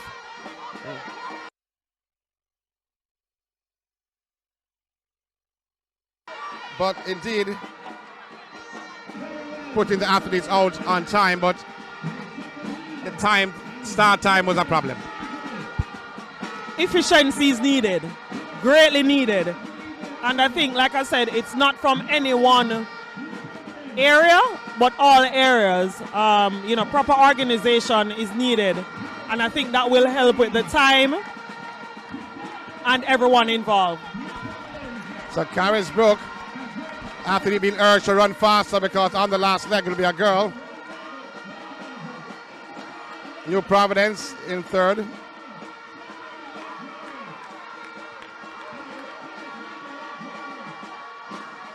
They have a very good anchor leg. Sinclair, we saw her ran very well in the 800 meters. Let's see, I think it would be safe to say they might be the winner, Carisbrook, based on how she would have done. But 250 meters to go. Well, let's see if she can maintain the lead of about 30 or 40 meters set by her team.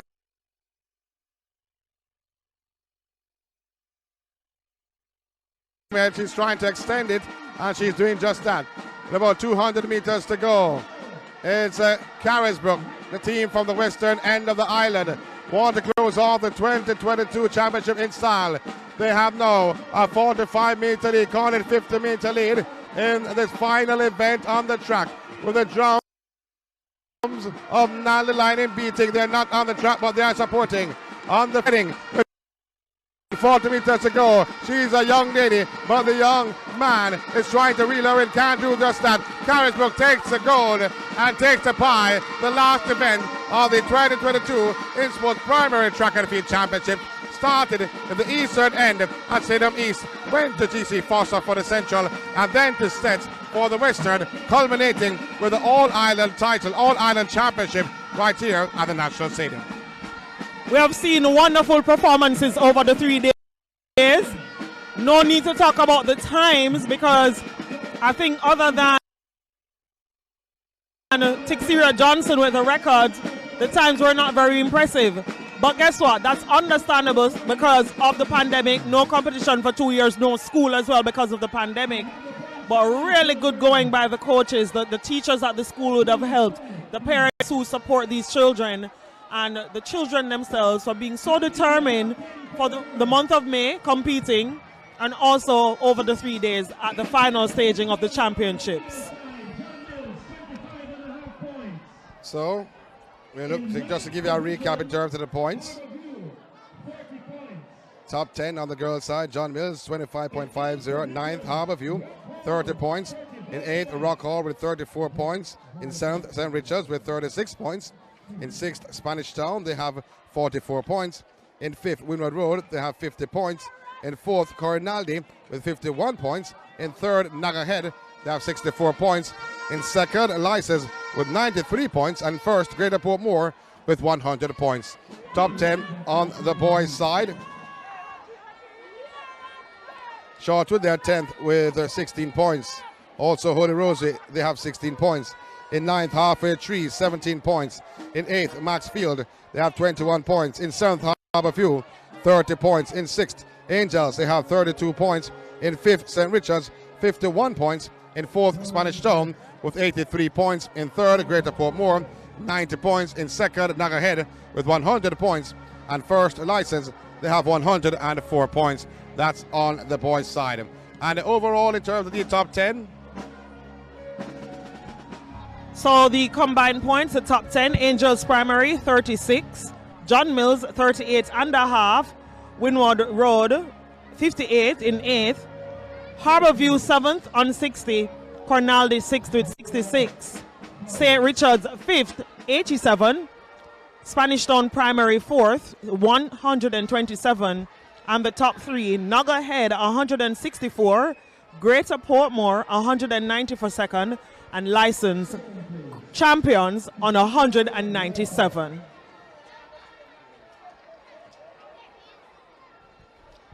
So those are the point standings before the 4x400 meters mixed relay and the 4x.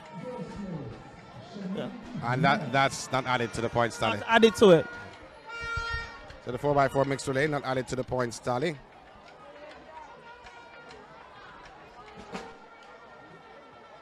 As we just say, it has been wonderful bringing you this meet here this afternoon, and we hope to do it again next year. Shoshana McGowan, Sean Grant in the house. I have to big up the entire production team. I have to big up everyone, the cameramen and the person to work behind the staff. We're happy to bring you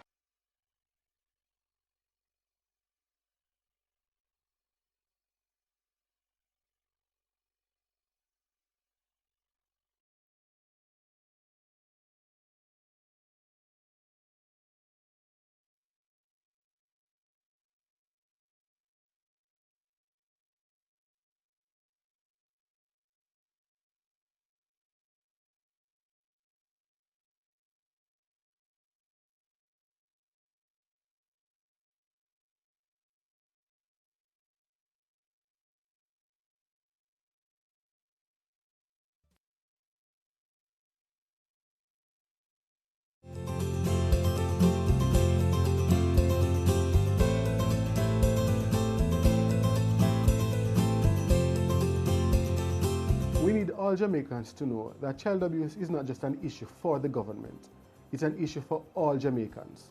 So we need everybody to help us to protect our children. If you know of a child who is being victimized, a child who is abused or neglected, just make that report so we can get that child the help they need. Calling or reporting is easy. All you have to do is remember to call 211. If you are an adult, if you're a child, if you are in church, in your community group, wherever you are, once you are aware there's a child who is in need of care and protection, just be the one and call 211.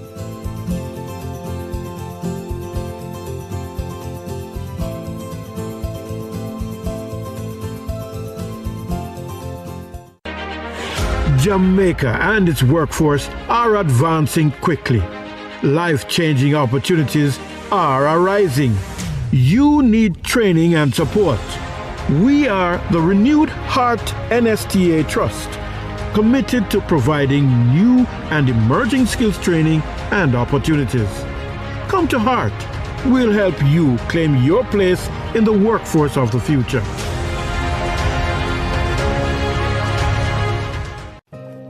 What if they knew that you abused her? Her family? Mr. Jones.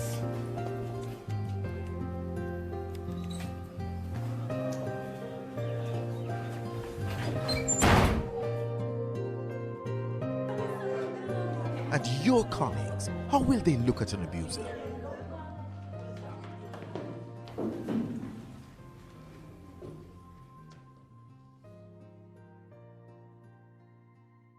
When the law comes knocking, you'll have nowhere to run. Mr. Brown, you're under arrest. Please get up, hands behind your head and interlock your fingers. Turn your back on abusers. Report gender-based violence to the police. There's no excuse for abuse. Call the Bureau of Gender Affairs at 876-754-8577. This is our home, Jamaica. and tourism is the lifeblood of our country. Let's all feel good again. Whether with family or friends, we want you to enjoy your staycation. We have to ensure that they are comfortable, they feel well protected. New standards are in place to ensure your safety. We are here to serve you better, so you can have the best experience. Come out and rediscover Jamaica. We are ready. We are ready. We are ready.